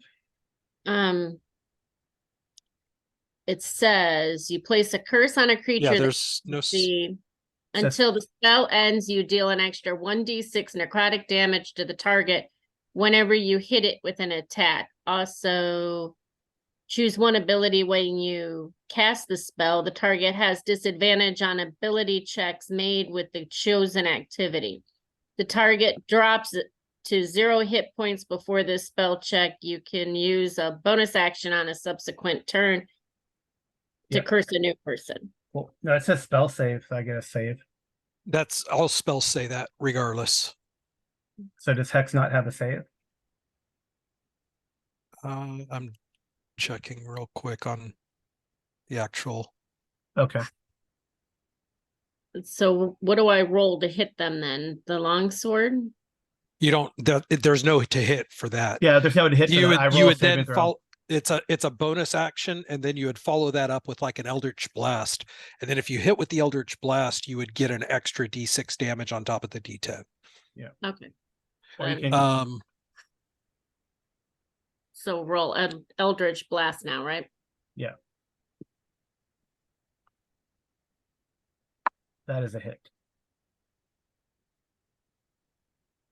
Ouch. And I gotta see do I roll a saving throw or not? Because it could be an extra D6 damage.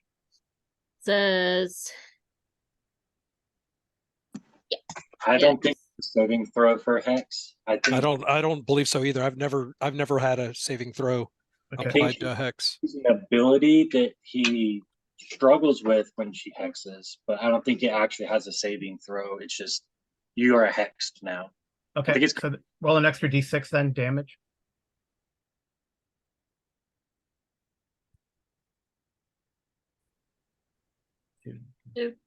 not as exciting. But it keeps up. Until the spell ends, it's an extra D6 necrotic damage to the target. And then I choose an ability when I cast the spell. Yeah. So, just FYI, Hex has no saving throw. Okay. So I think the ability that she would choose is to shapeshift.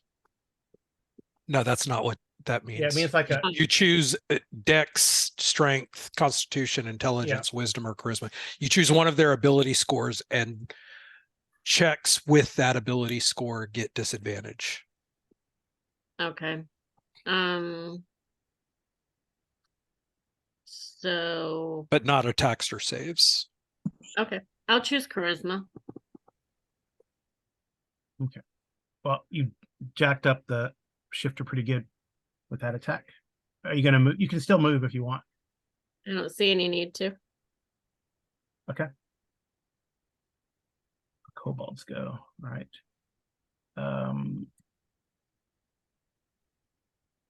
That right there on that guy there on Knuckles advances. It's gonna try to take you down.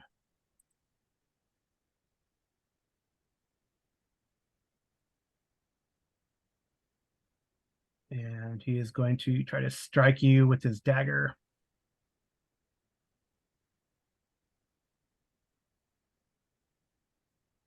Okay. And he I would be has- remiss to not remind you that he gets advantage. Yeah, I know.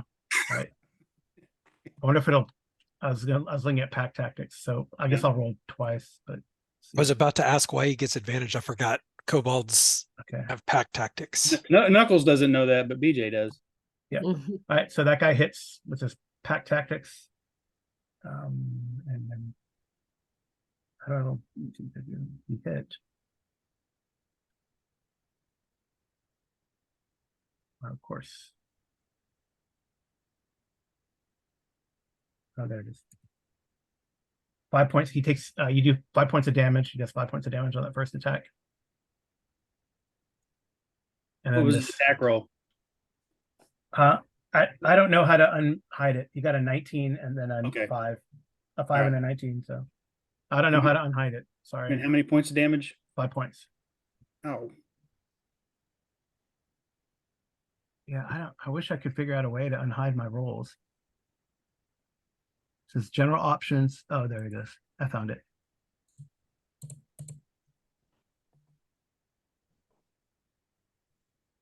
And of course that was dumb. So the second kobold is gonna attack also Knuckles. They say, we're gonna take you down, big guy. And use your scrap for the forge. Because they're mean.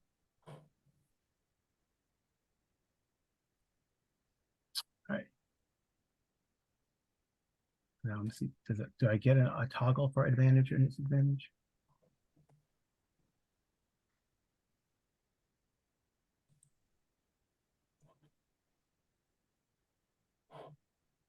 He gets advantage, right? Because he's pack tactics. Okay, that's fine.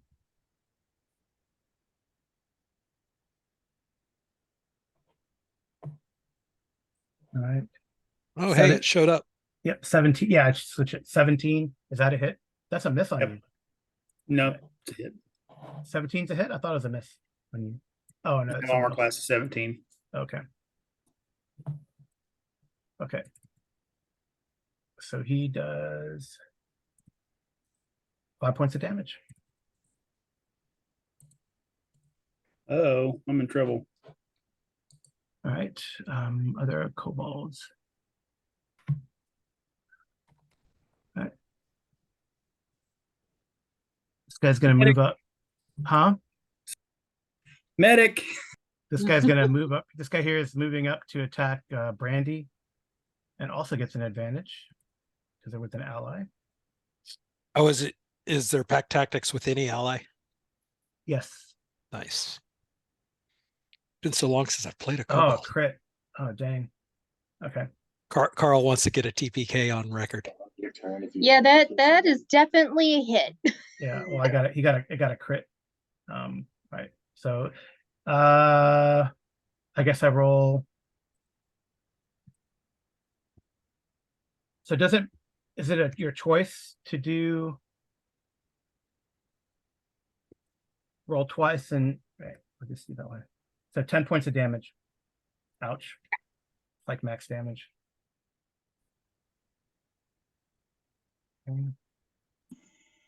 Yeah, I'm really hurt now. All right, and then so that guy is a pack tactic him.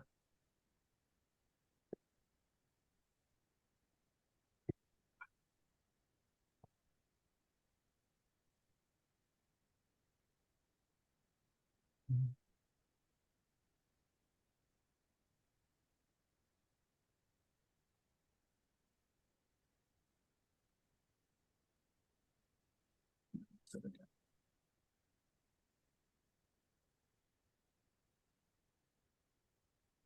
that guy.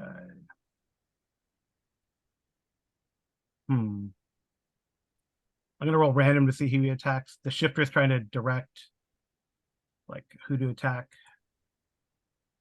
I guess he's gonna shoot at. He's gonna try to sling Cole, and he misses. So Cole's lucky at least. And then you hear like outside there's here some fighting from outside. Onyx, Aaron, Brandy. Actually, Brandy, you can see that Ingot is getting beat up out here.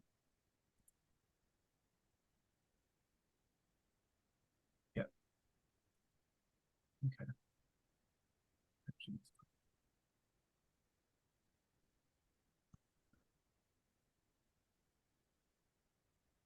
Okay. Oh, the shifter. I wonder if there's any sort of tactics this guy has.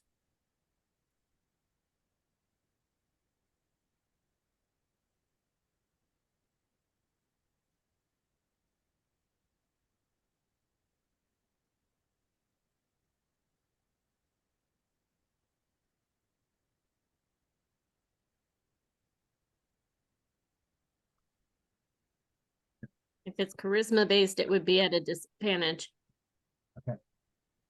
They won't know that, but I want to see if there's any specific tactics or if they get messed up. Actually,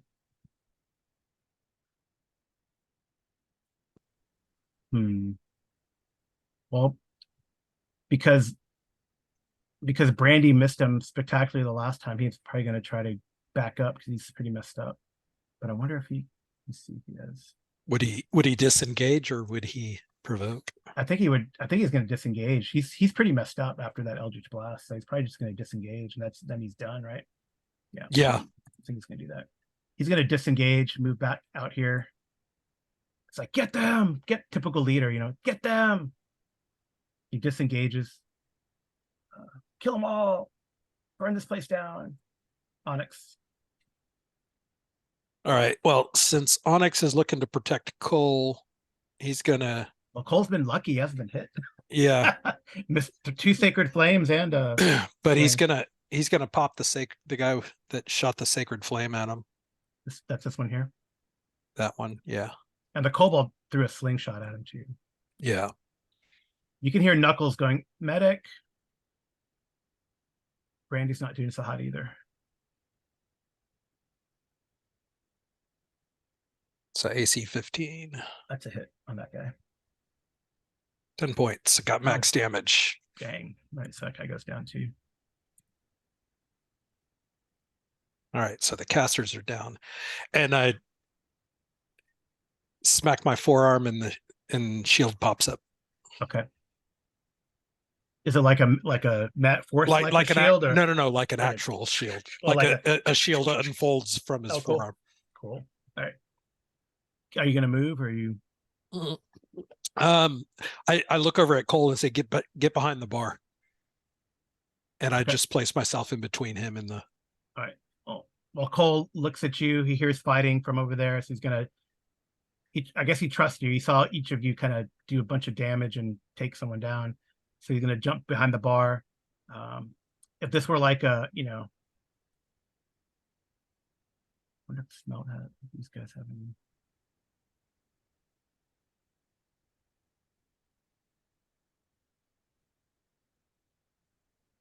Ranged attacks.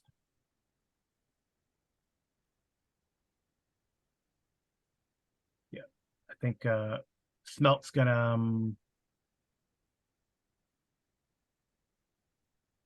reach behind the bar, pull out a crossbow. Can't pull out a shotgun. It's not the appropriate setting, but pulls out it'll say javelin, but same thing to me. And it's gonna toss it at the kobold fighting Brandy. That's a hit. All right. That kobold goes down. All right.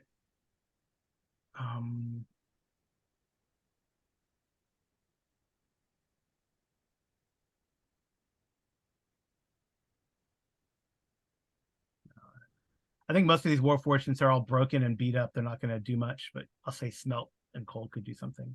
These guys kind of hide. All the Warforged in here kind of hide. Get back. Because they're like missing limbs and like the like. That's why Ingot's getting jacked up so badly out there. Okay. Tiger. Back to the top of the round. Yep, you team up. Okay. I am going to use Cure Wounds for Brandy. All right. Do you have to get into melee or is it ranged? Or it doesn't It's matter. touch. It's okay. touch. Yeah, cool. That's a good Okay. idea. Yep. Okay. Yeah, I need to come down just a smidge.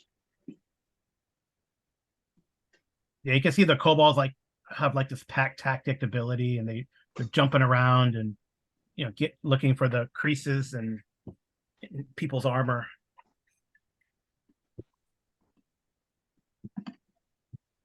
I think you have to set the thing. So click on that again, and then it should say. Yeah. Click on that. The attribute. See how it's not checked. No, see how it's not checked. Check it, and then go back, and now click on it. Cool. There we go. Well, that's Good a job, forever, you got 10. Yeah, you don't need to hit, but they just click on the cure wounds and see how many you do. Yeah, we were attempting to do that. You should just click on the word cure wounds, right? Yeah, We did. no. In the roll that you just did, click the little box that says cure wounds there on the underneath 20. Okay. We need to shrink this down. So the purple. Yeah, we just had our sheet up on the other. Hold on just a second. There's like 4 million. So many things open. Tons. Oh, cast at level 1. Yes. Submit. Nice. So 9 points. That's good. So you're gonna. Yeah, I'm still working on her stuff right now. Okay. Yeah. So Brandy's healed up to 14. All right, Bracken, you're up. Okay. I'm gonna try and shoot that guy with my bow. Which guy? The kobold that's like to the left where Knuckles is. Okay. He's gonna get cover from Knuckles unless you move. Okay. I'll move like over here. Yeah, perfect.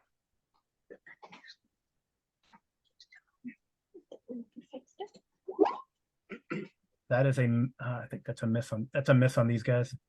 Man, I've not been rolling good. Okay. The acolytes are out. Knuckles, you're up. BJ, you're up and you're muted. See, the smart thing would be to withdraw, but I don't want to do that.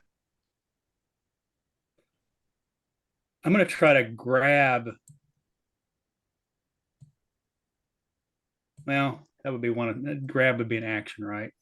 Yeah, it would be in place of your attack. All right, we'll just attack this guy in front of me. Okay. Yeah, if you take one down, then he no longer has pack tactics. Oh, that's a hit. He's bludgeoned, smacked to the ground. And then I will, with my bonus action,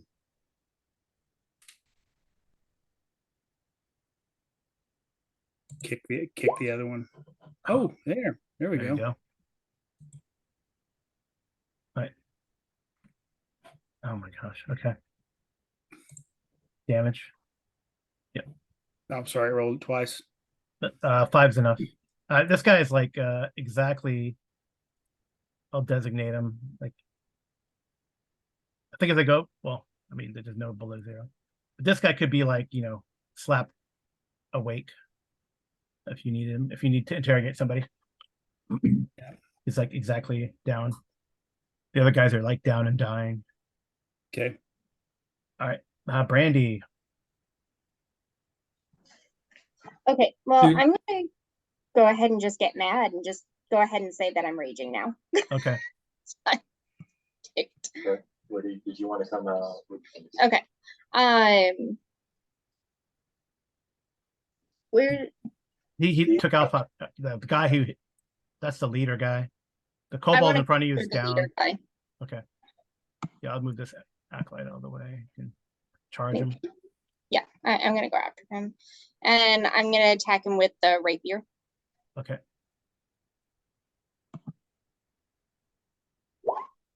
Nice. I'm Now just anticipating. So it'd be- Hit the little rapier that's highlighted in purple, and that'll do the damage for you. gotcha. And then you need to add 2 to it. Okay, but I already highlighted rage, so it Yeah. should take it into It account. should take, yeah. Now, why didn't it give me my I clicked it. critical hit? It's not doing anything. You didn't get a critical hit. There we go. Finally. The You 24? rolled a 19 on the die. So 11 the damage. 24. total. I'm Alright, looking at the so wrong that guy place. goes. Sorry. You run that guy through. Okay. Any spectacular way you want to describe how you kill him? I just went running at him and just pierced him and took him like a lance in a medieval fair. Just kind of just left with him. All right. All right. Next, Erin. She needs to move up to about there. Yeah. And Yeah, she's she gonna can cut- shift it. Can she shift the hex as a bonus action to somebody else, or Yes. okay? she wants to shift it to this one. Okay. And then she wants to do Eldritch Blast at him. Okay.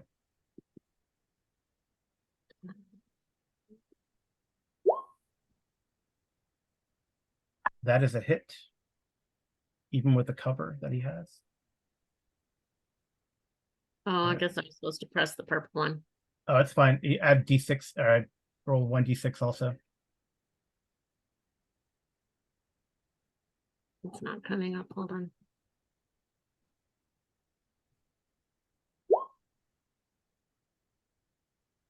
Okay. Ooh. 10 points. And then I'll move it to this one then.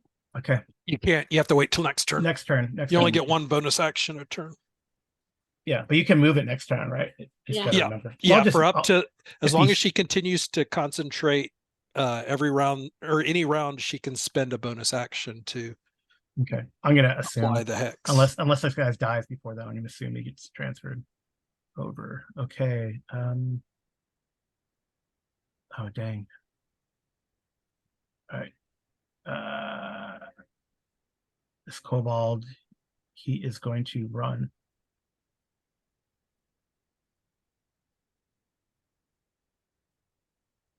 I don't know if you have a melee weapon, Bracken, to because you're using your bow right now. So I do have a melee weapon. I don't know if You could try to trip this guy with your bow or something as he okay. runs by. Would it just be Just rolled a hit. Rolled a hit. All right. Yep. So I'll say you trip him up. I'll say you won't. I mean, it's not technically the way to use a bow to do damage unless you want to break your bow. But I'll say you trip him up because you hit. Yep. Yep. So he falls. This guy falls prone as he tries to run away because he's seeing his teammates slaughtered. They weren't expecting this sort of resistance. They thought they were just coming to get coal. This kobold here is gonna, out of spite, gonna attack. He's got no more pack tactics, but he's gonna attack poor Ingot up there, and I think he misses.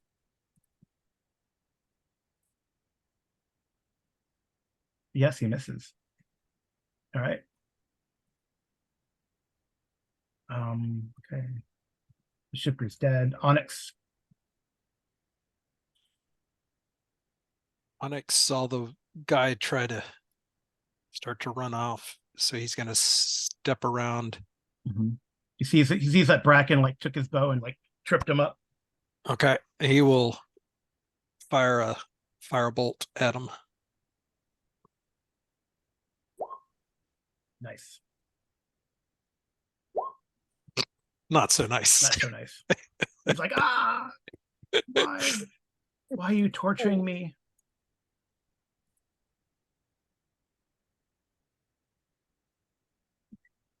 Yep. All right. You see Knuckles is pretty beat up. It's got oil leaking from a bunch of different places. So since this is 5e and I actually can continue my move, I'll continue to move towards him and end up Okay. yeah, and end up next to the kobold. Right. Tiger. I'm gonna move.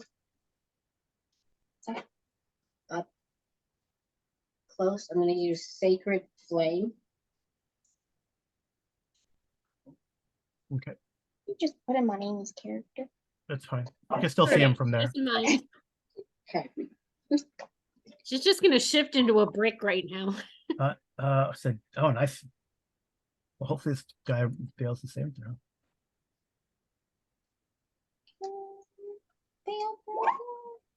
Nope. Oh wait, Oh, no, he makes it. I got an 18. it's okay. He makes the saving throw. All right, Bracken.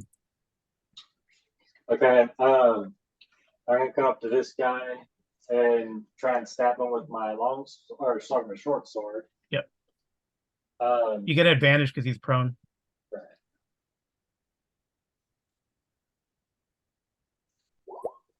Oh, he's slaughtered. It's double damage. So the way I do double damage is you roll the damage twice and just add the bonus once. I don't just But I double it. took short sword. Yeah, we'll see what happens. Oh, there you go. Yeah, It did it, right? yeah, because that's the way 5e does it, just like you said, Carl. It's Pathfinder that likes to try to auto double it. Yeah, okay. So that's a lot of damage. That's like 15 points of damage. Yep. So you pretty much lop off his head. And then this is like a window right here, right? Yeah, that could be a window. So I could probably see that kobold over there. Right. I guess, I mean, since I'm pretty sure everything in here is dead, I'll start making my way over there. So Yep. You can keep moving, right? You only move 5 feet. like right there. Okay. The acolyte's done. Knuckles. Is the fight over? It is in here. You said this one is sort of not dead. He's just sort of dazed. Yeah. I'm gonna pick him up by the scruff of his neck and kind of shake him awake. Okay. He looks like he's like starts yelling, screaming at you in I say, Draconic. you are injured and near death. You should cooperate. No one will miss you if we kill you. You can roll intimidate if you wish. That's just matter of fact, but okay. Yeah, I know. But the effect is to The effect potentially is, yeah. intimidate. Yeah. All right. He goes, I'll tell you everything I know. Please. This is I have 5 kids to feed. this is one of his personality traits. Nice. That's funny. Okay. Yes, I'll get you. He'll give you information he knows. So you have a prisoner. All right. Brandy is in a rage. So I want to try to attack the kind of the last living creature. Yeah, that's this one here. Yeah, and I'll try the rapier. It hasn't gone well thus far, but maybe But I you might. you just ran this. You ran the shifter through. Well, yeah, that is true. Yeah, he died. All right, let's see. Oh, That's that's an good. improvement. Yep. Okay, well, apparently I've gotten better with the rapier. I started out forgetting how to use it, but Yeah. I remembered. All right. You run that guy through. And it's all quiet now. Aaron, you gonna do anything? If not, we drop out of combat. No, there isn't really anything for her to do. She'll just go back over and over to the bar and say, we can continue our chat now, Cole. Cole comes up, nods his head, goes, your friend Onyx was correct. All right. And then yeah, and then we can interrogate this person. Let's see. Onyx is like- gonna Is there like an empty grain sack in the storage? Yeah, yeah. Just stuff in a Onyx- sack, taken with us. Okay. Onyx is gonna move over and do a cure wounds on. Okay. Thank you. Cool. It didn't do the roll thing. So there might be a pop-up to see that's showing up in front of the map. Because that's what it did for Tiger. Oh, really? Okay. Yeah, it was asking what level we wanted to cast at. because you had like a bunch of pop-up boxes come up. Oh my gosh, yes, there were so many things to click out of. It doesn't. Oh, yeah. There. Good call. I finally saw where it was. Oh, very nice. So there you go. You get 11 points back, BJ. I think that puts me back up to full. Nice. All right. So so I don't know if you gonna talk to this guy here or leave here. Well, Cole has more to tell you, but because you were kind of interrupted in the middle. But you can interrogate this guy here. So you already kind of cowed him. So he tells you that they work for Dosk. I'll put it in the D. And Dosk are a criminal organization, like I said, humanoid, humanoids usually. And they were told to he said hound, he points to the dead shifter.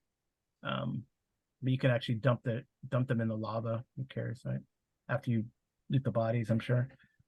Hound had this job, and he was told to kill Warforged named Cole. Black etched Warforged missing an arm, and they were told to do this by a mean Dask lieutenant named Gara. Do me and Brandy know anything else like about that person? Since you said we may have run into them. Oh yeah, okay, yeah, you can roll intelligence history. Brandy and Bracken can. Oh, nice. Okay. Well, Bracken. So Bracken, you do recall that Gara is a lieutenant in the Dosk organization, and Gara is a half ogre. It's a female half ogre. Yep. And she's responsible for like enforcement, assassination. Okay. So Cole tells you the following as well. I don't know if we probably wait for Jeff for this info dump. We can So loot yeah, the step by- bodies while What's we that? wait. Yeah, you can loot the bodies and stuff. Yeah, I'm good with that. I believe they have. Arwen would like to take whatever she collects and give it over to the bar owner Okay. for the damage that was done to her establishment. Sure, there's a lot of it too. Not really. That's pretty. I mean, there's like a little fire damage here and there. What should we do with the bodies? Throw them in the lava. She No says more. throw them to the cogs, right? So this is like leads to the cogs, What did like you the say? lava things that come up from the depths. Ah, So how many kobolds were there? There's 6, right? 6 kobolds and 2 acolytes. 3, 4. 6, yes. Yep. Two acolytes. All right, so you find 20 silver on the, as well as their gear. I don't know if you want slings or daggers. Might as well. We can sell it. Yeah, they have 6 slings, 12 daggers. They had like a dagger to throw and a dagger to stab. So 6 slings, 12 daggers, 20 silver pieces on the kobolds. On the acolytes, they had you find a total of 5 gold pieces, and on the shifter, whose name apparently is the Hound,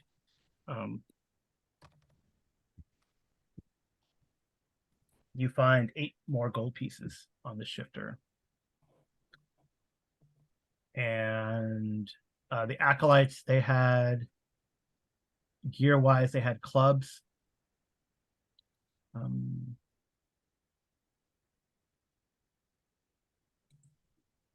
They had clubs, and I don't know, they had like they have holy symbols, but they're of the reminiscent of the the dark 6. So you probably want to toss those into the fire too.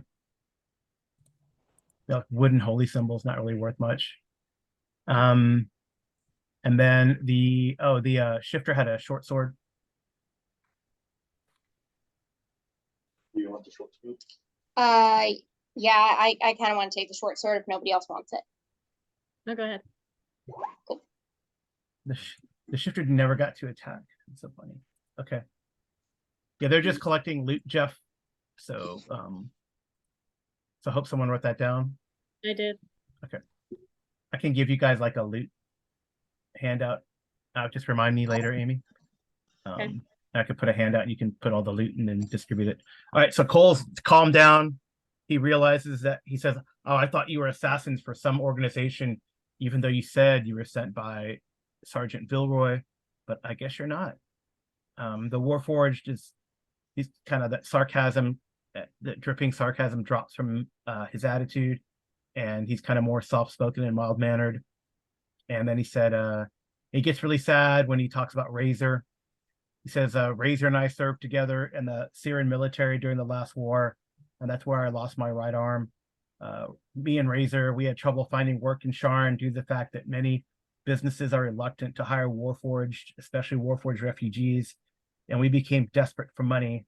So about a month ago, Razor told me that she had a job working on a long-term secret mission for Alden Diorian. He's a scion of a dragon-marked house. I'll put his name in. What's his name? I'll put it in the notes here. Alden Diorian. Do I know of this person? Yeah. You could roll history. Okay, so roll history to see if we both know him. My dice are like much like Zach's. Yeah. You could roll history too. I'm getting there.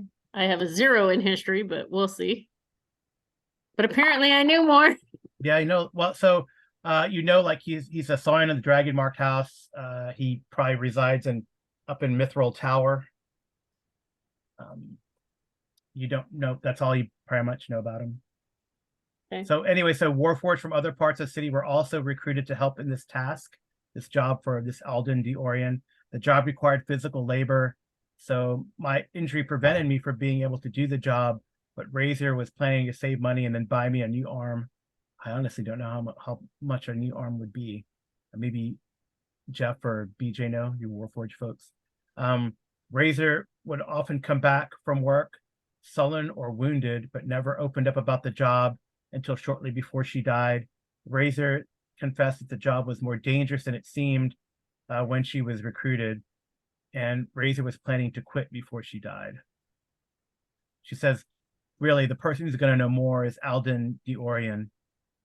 And you know what? I think I need to leave the city because it's dangerous. Okay. So, okay, here you know a little more, Amy.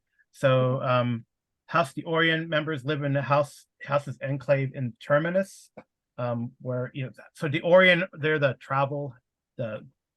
Travelers Guild. So they control the airships and the lightning rails. They're the more powerful members of the Dragonmark family live in the upper wards of the city. Alden Diorian, he has a residence called the Unicorn Estate in Mithril Tower in the upper Central Plateau region. Yeah.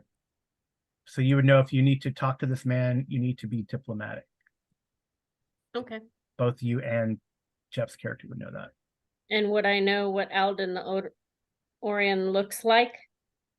Not really, but if you go up there and present yourselves or even show the writ or whatever, you might get an audience.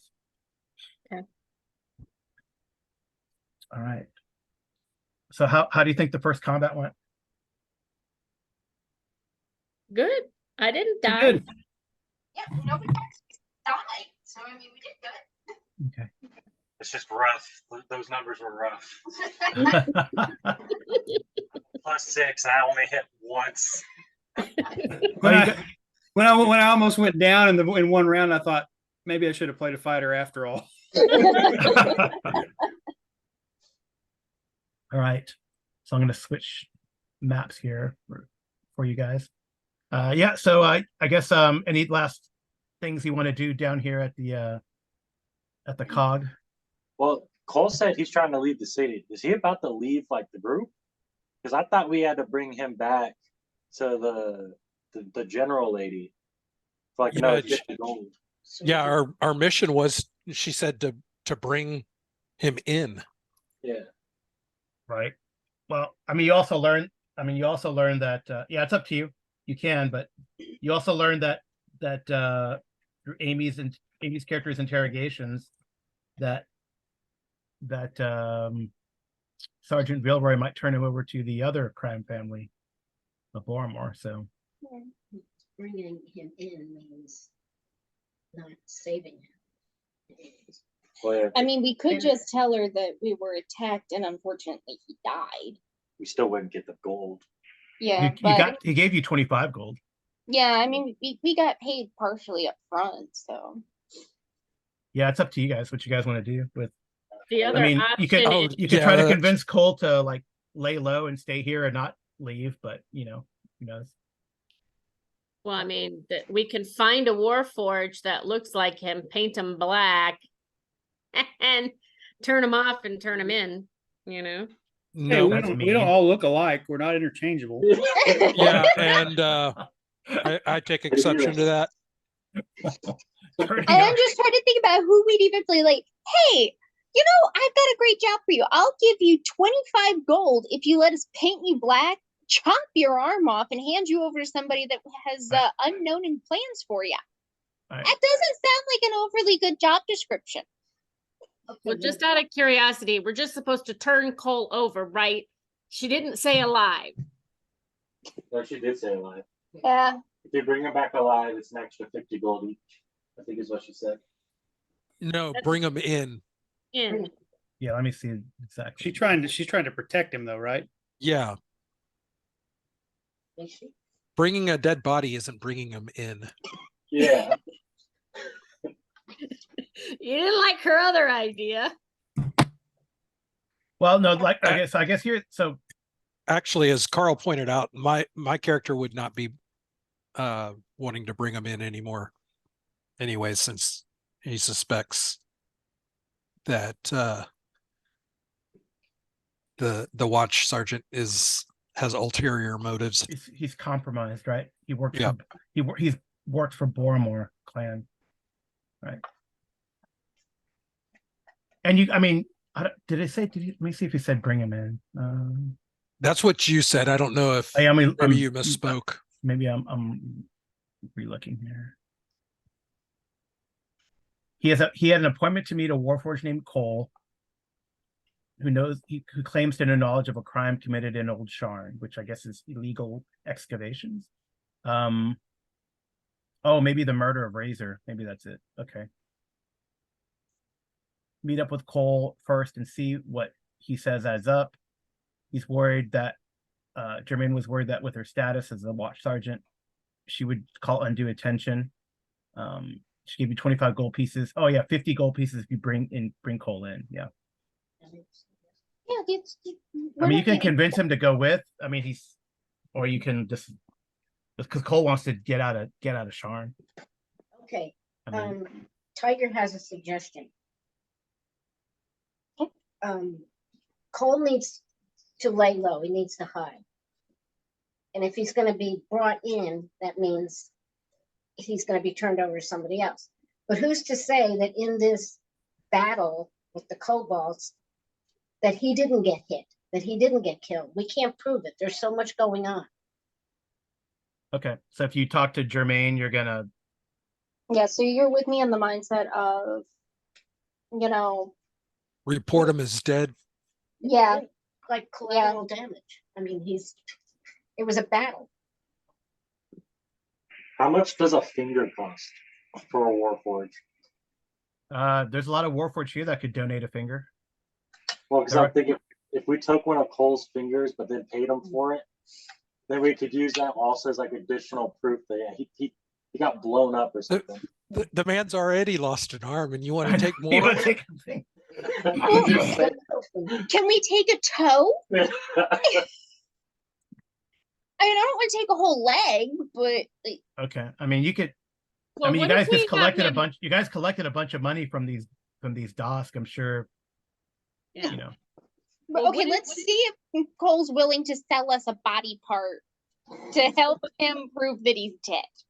Actually, Before we take more body parts from Cole, can we just have him lay on the floor looking dead? We take a picture? There's no pictures. we don't have cameras. There's no Yeah, cameras. those don't exist. Quick step. Actually, before we go taking anything from others, I asked the bartender if there are any detached pieces that we might be able to procure.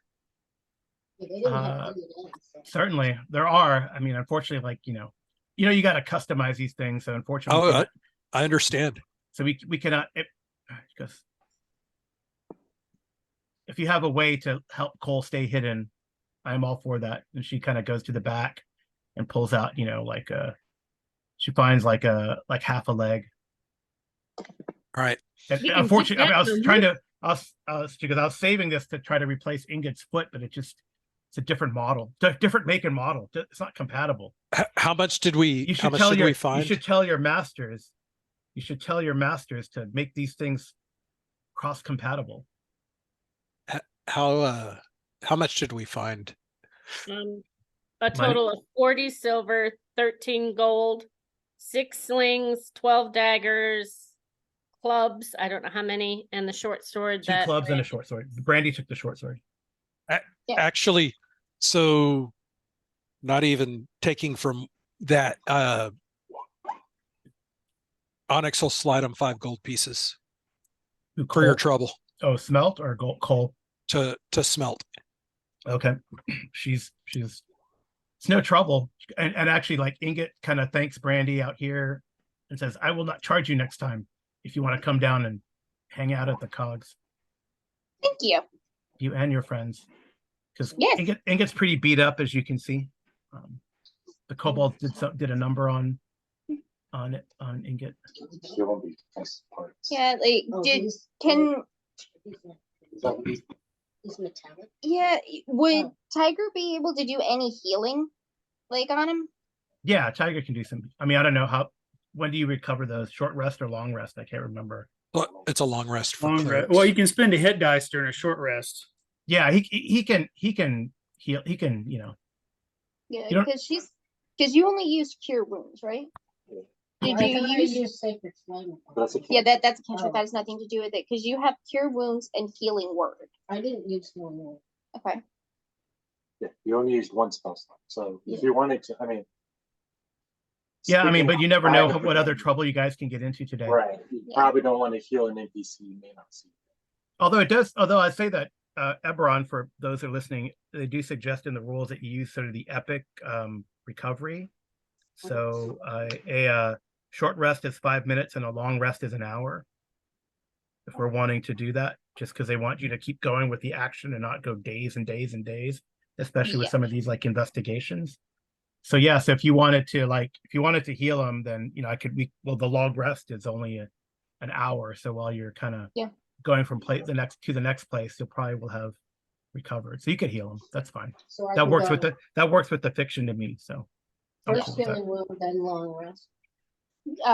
Just go ahead and Do Do- wounds. healing word. She did cure wounds on me. You can No, use- you can.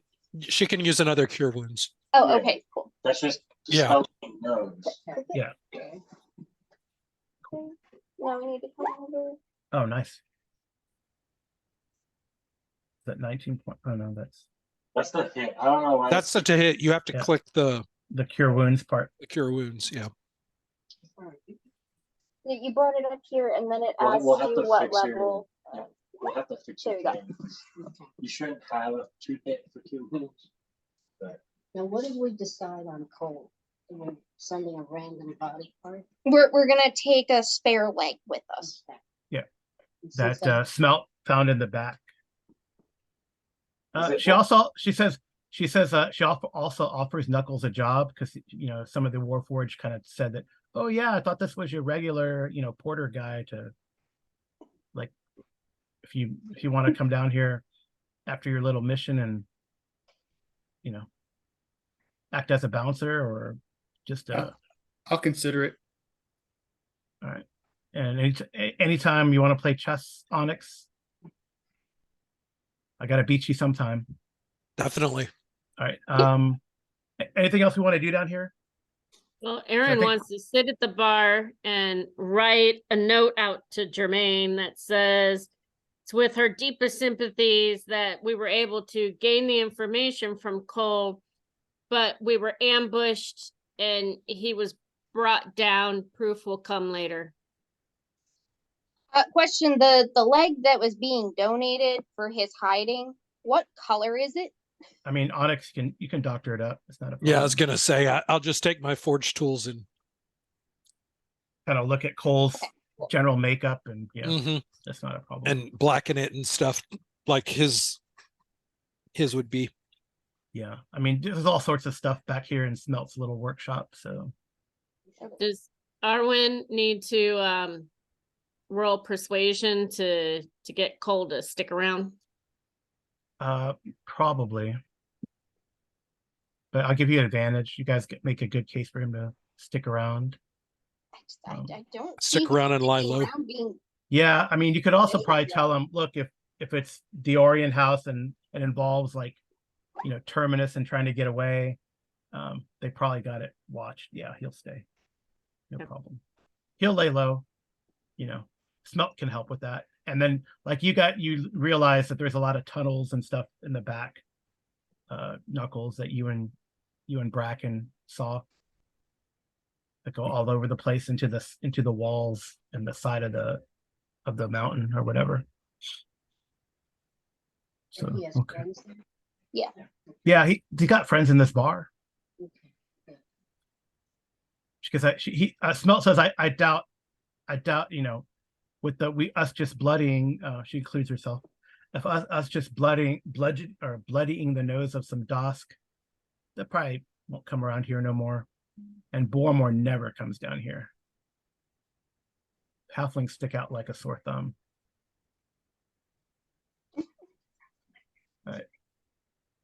I'll get you. So we're going to the next stop. We want to try to meet the Orion guy. That seems like a good plan. I don't think there's. Let me see if I think I got everything there. Okay.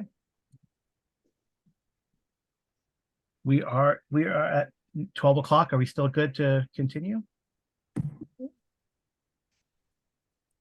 I think so. Yeah, I've got about 30 minutes left. All right. Hey Carl, you said that on our way there we could do like a long rest, right? Yeah, because it's it's just a big city. You're gonna go from like so you were down here. You know, give you spell slots back and everything. Yeah, you were down here, Moving the thing where I told you. and now you're going up to like here. You do the same. You're flying to the upper city. So between like waiting for a sky coach and so you're actually going to here where I'm pinging. That's like the Mithril Tower area.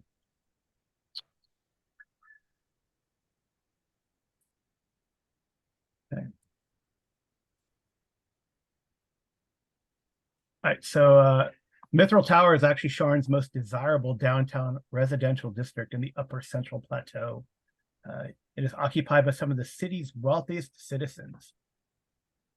Many of the grand homes in Mithril Tower are true to the district's name, boasting mithril filigree. The Sharn Watch seems to be everywhere in this neighborhood. You guys are stopped a couple times because you don't look like you normally should be here, but you show the writ and they kind of look at you and say, okay, just don't cause any trouble. These are important people up here, important people that live up here. So they're full of busy scions and climbing into sky coaches, hosting opulent parties, and showing off their latest purchases at all hours of the day. There's like cafes and stuff everywhere. There's parties during the day, parties at night. And then Unicorn Estate, it's easy to find, has a grand unicorn statue and a unicorn-shaped topiaries adorning the yard. beyond an open wrought iron gate. Flanking this gate are 2 guards of in-house Orion livery. Each wears a beautiful helm shaped like the head of a unicorn.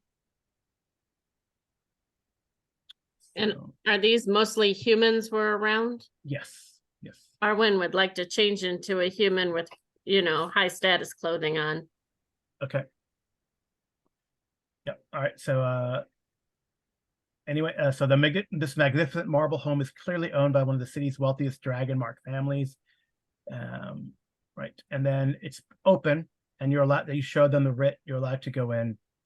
And this magnificent marble home is clearly owned, like I said, by a very wealthy family. Seated on a patio couch are 2 figures engaged in a quiet conversation. A haggard man in his late 30s and an attentive, it looks like a Kalashtar, who holds a rosy colored crystal in his hands. So 2 more guards dressed like the ones at the gate stand nearby. Oh. All right. So I don't know if as you approach these people, you were asking, I guess, for Arlen de Orion and like a servant escorts you from the gate to these 2 people. Okay. And they kind of look up from their conversation,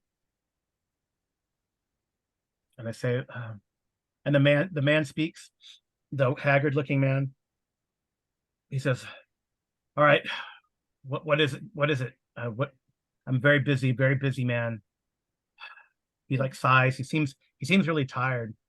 You definitely catch. Seems to be a man who shows his emotions on his sleeve, and he looks very worried. Like you could even see him wring his hands. Right. So. Arwen will ask, "What troubles you, sir?"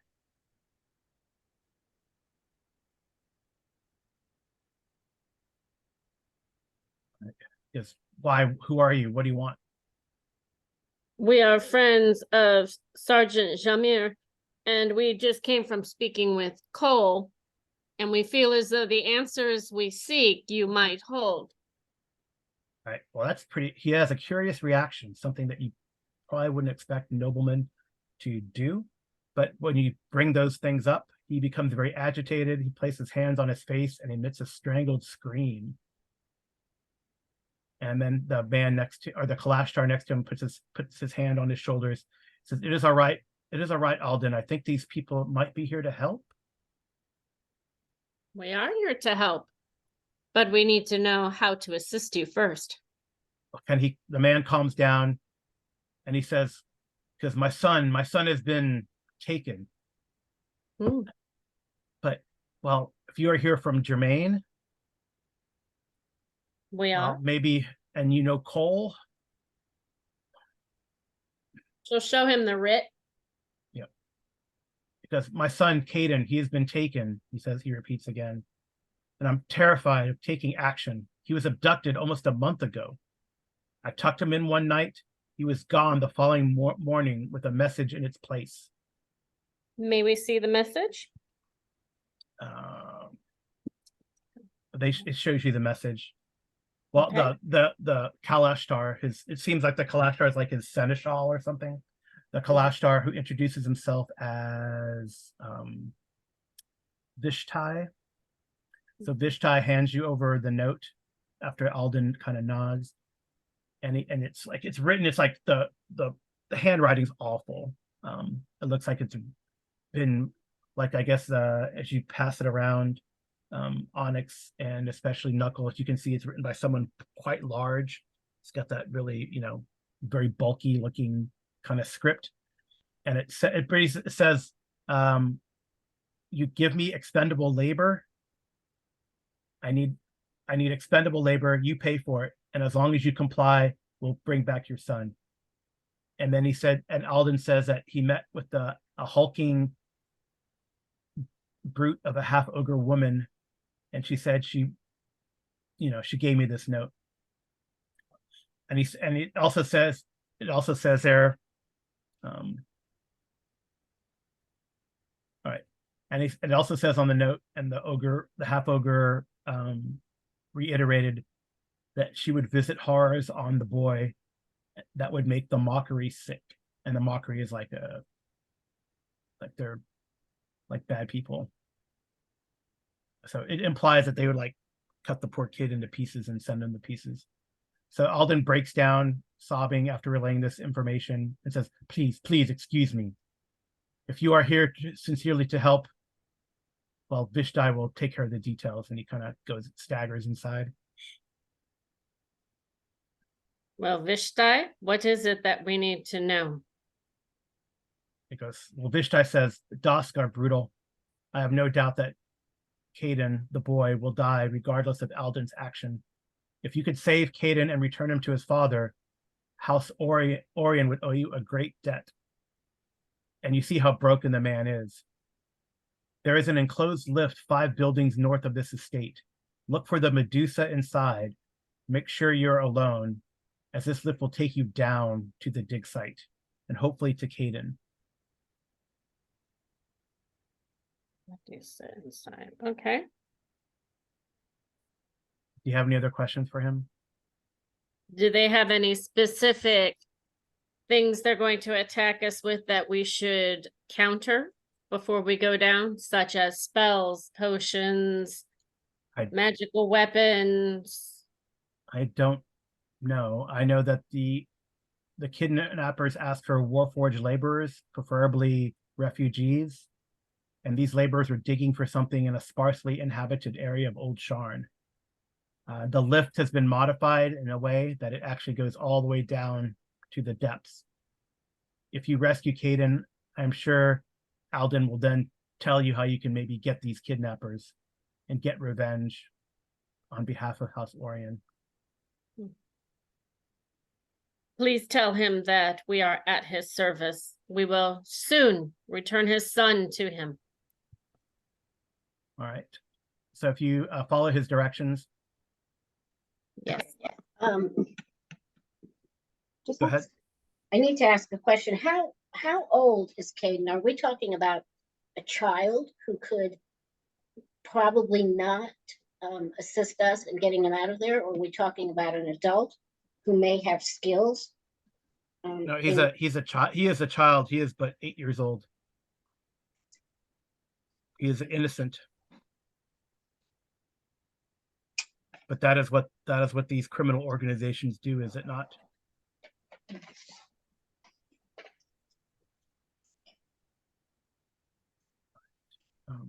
Have they sent any sort of proof that the child is still alive? Like any proof of life? Vishtai said, "Well, we are hoping. Okay. We have kept our end of the bargain, but now if you say that you talked to Cole, I don't know. I think there probably has been some violence or stalling in this illegal excavation that they are conducting. So the child is probably now at risk."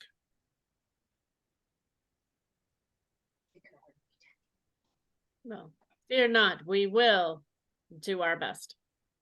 All right. So you follow Vishtai's directions? Yes. Hey, Carl. Yeah. So as urban bounty hunters, Brandy and Bracken like kind of know, I guess, seedy people in each city, and Yeah. they can get information. Would we be able? I put the, I guess, the ability for the background like on there. But would we be able to like talk to anybody, especially since we're goblinoids, to get more information about where we're going and what we need to look out for? Not up here. Not up here. This is like the good part of town. Right. Not up here, but you can later. You do know. So when he talks about this half ogre, you guys probably go, "Oh, that's probably this Gara person." So you could connect that together. That this is the same person, who Cole mentioned. But these kind of, you probably wouldn't be able to find out here, but if you were to, go around in the lower parts of town, you could probably find out more. Gotcha. Okay. Well, Arvine would want to turn to Knuckles and Onyx and say, if I shift into what I feel she looks like, I could pretend I was taking you down to work for them. Can you get as big as a half ogre? I don't know. Half ogre's medium. That's a good question. I'm gonna look. Have Bracken or Brandy ever seen her? Seen who? The half ogre. Oh, Gar. you could. Don't we have a kobold stuffed in a sack that meant know what she looks like? Oh, the kobold. He just knows. Yeah, but I mean,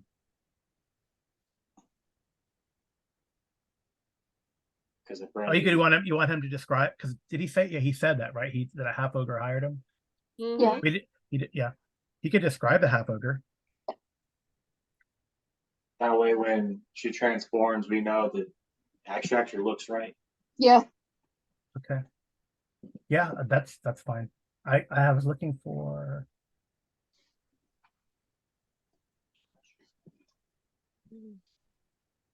Trying to find the answer.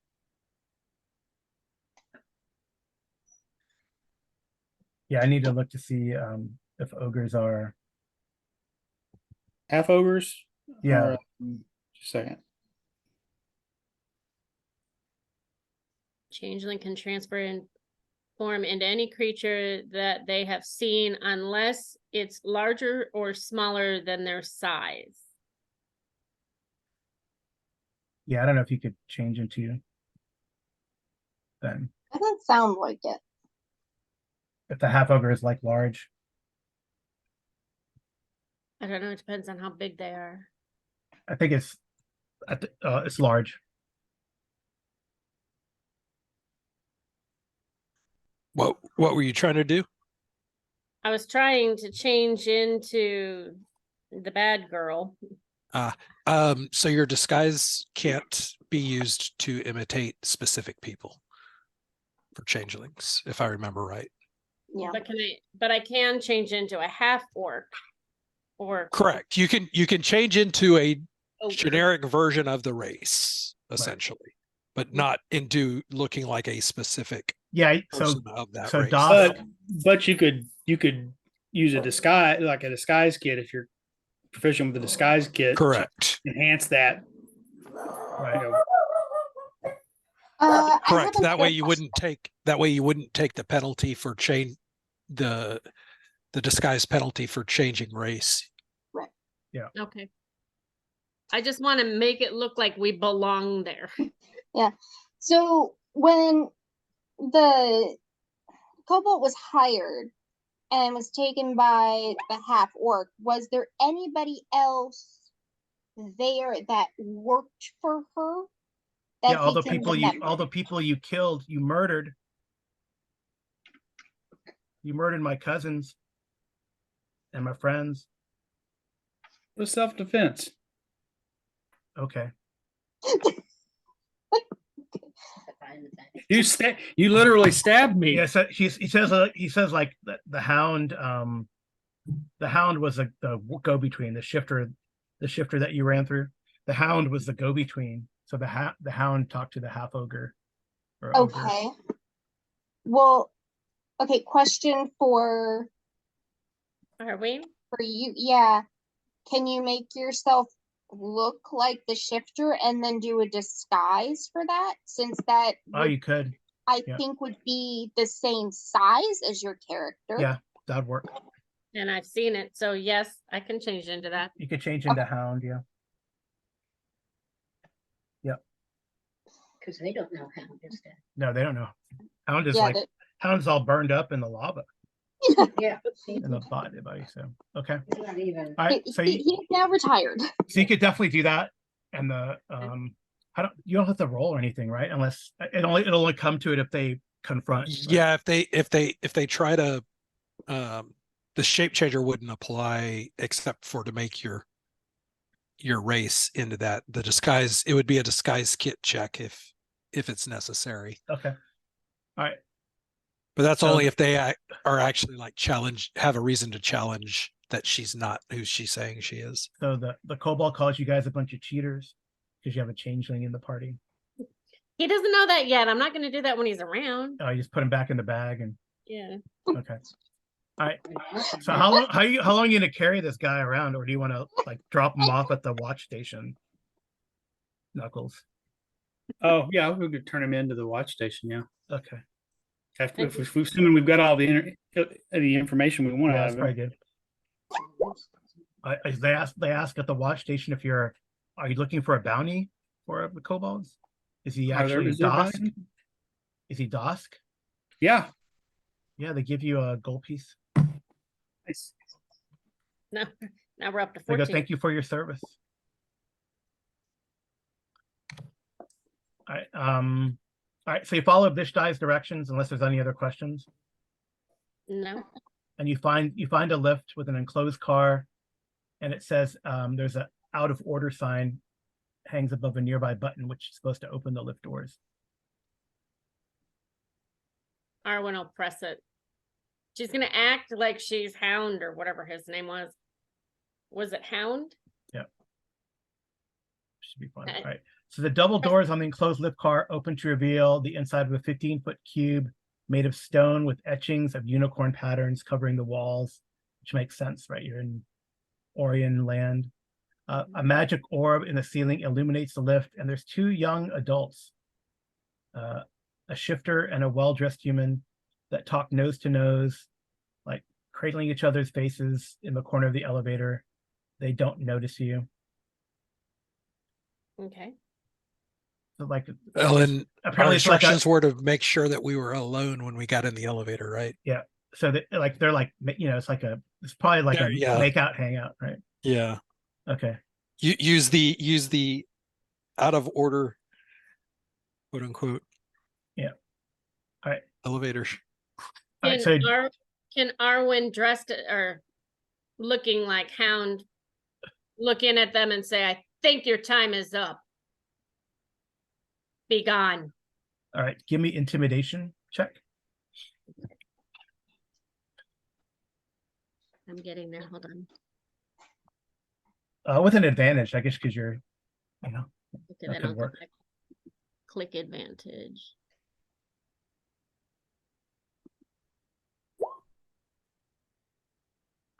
oh yeah. They're like they're like surprised and they see you. I don't know. You think that the shifter might recognize Hound, but anyway, they run. They go like, sorry, and they run. Don't let me Unless you catch stop. you doing that anymore. Unless don't tell the shifter said, don't tell my dad. Right. Oh, you're dead. Do better job of keeping track of you, boy. All right. Don't make me send you down the elevator. They go like, it doesn't work. Anyway, they run unless you stop them. No, I'm not gonna stop them. Okay. If you look around, you do see among all these like unicorns, there is a Medusa head. And that's what he said to. You notice the head of a Medusa engraved amid all the unicorn. And you have tools, so you're able to pry it open. It's a panel. And it looks like several wires that connect the lift car to a small like dragon shard. And you just kind of reconnect it. So you can make Arcana or Investigation. They're the same roll. Yeah. For me.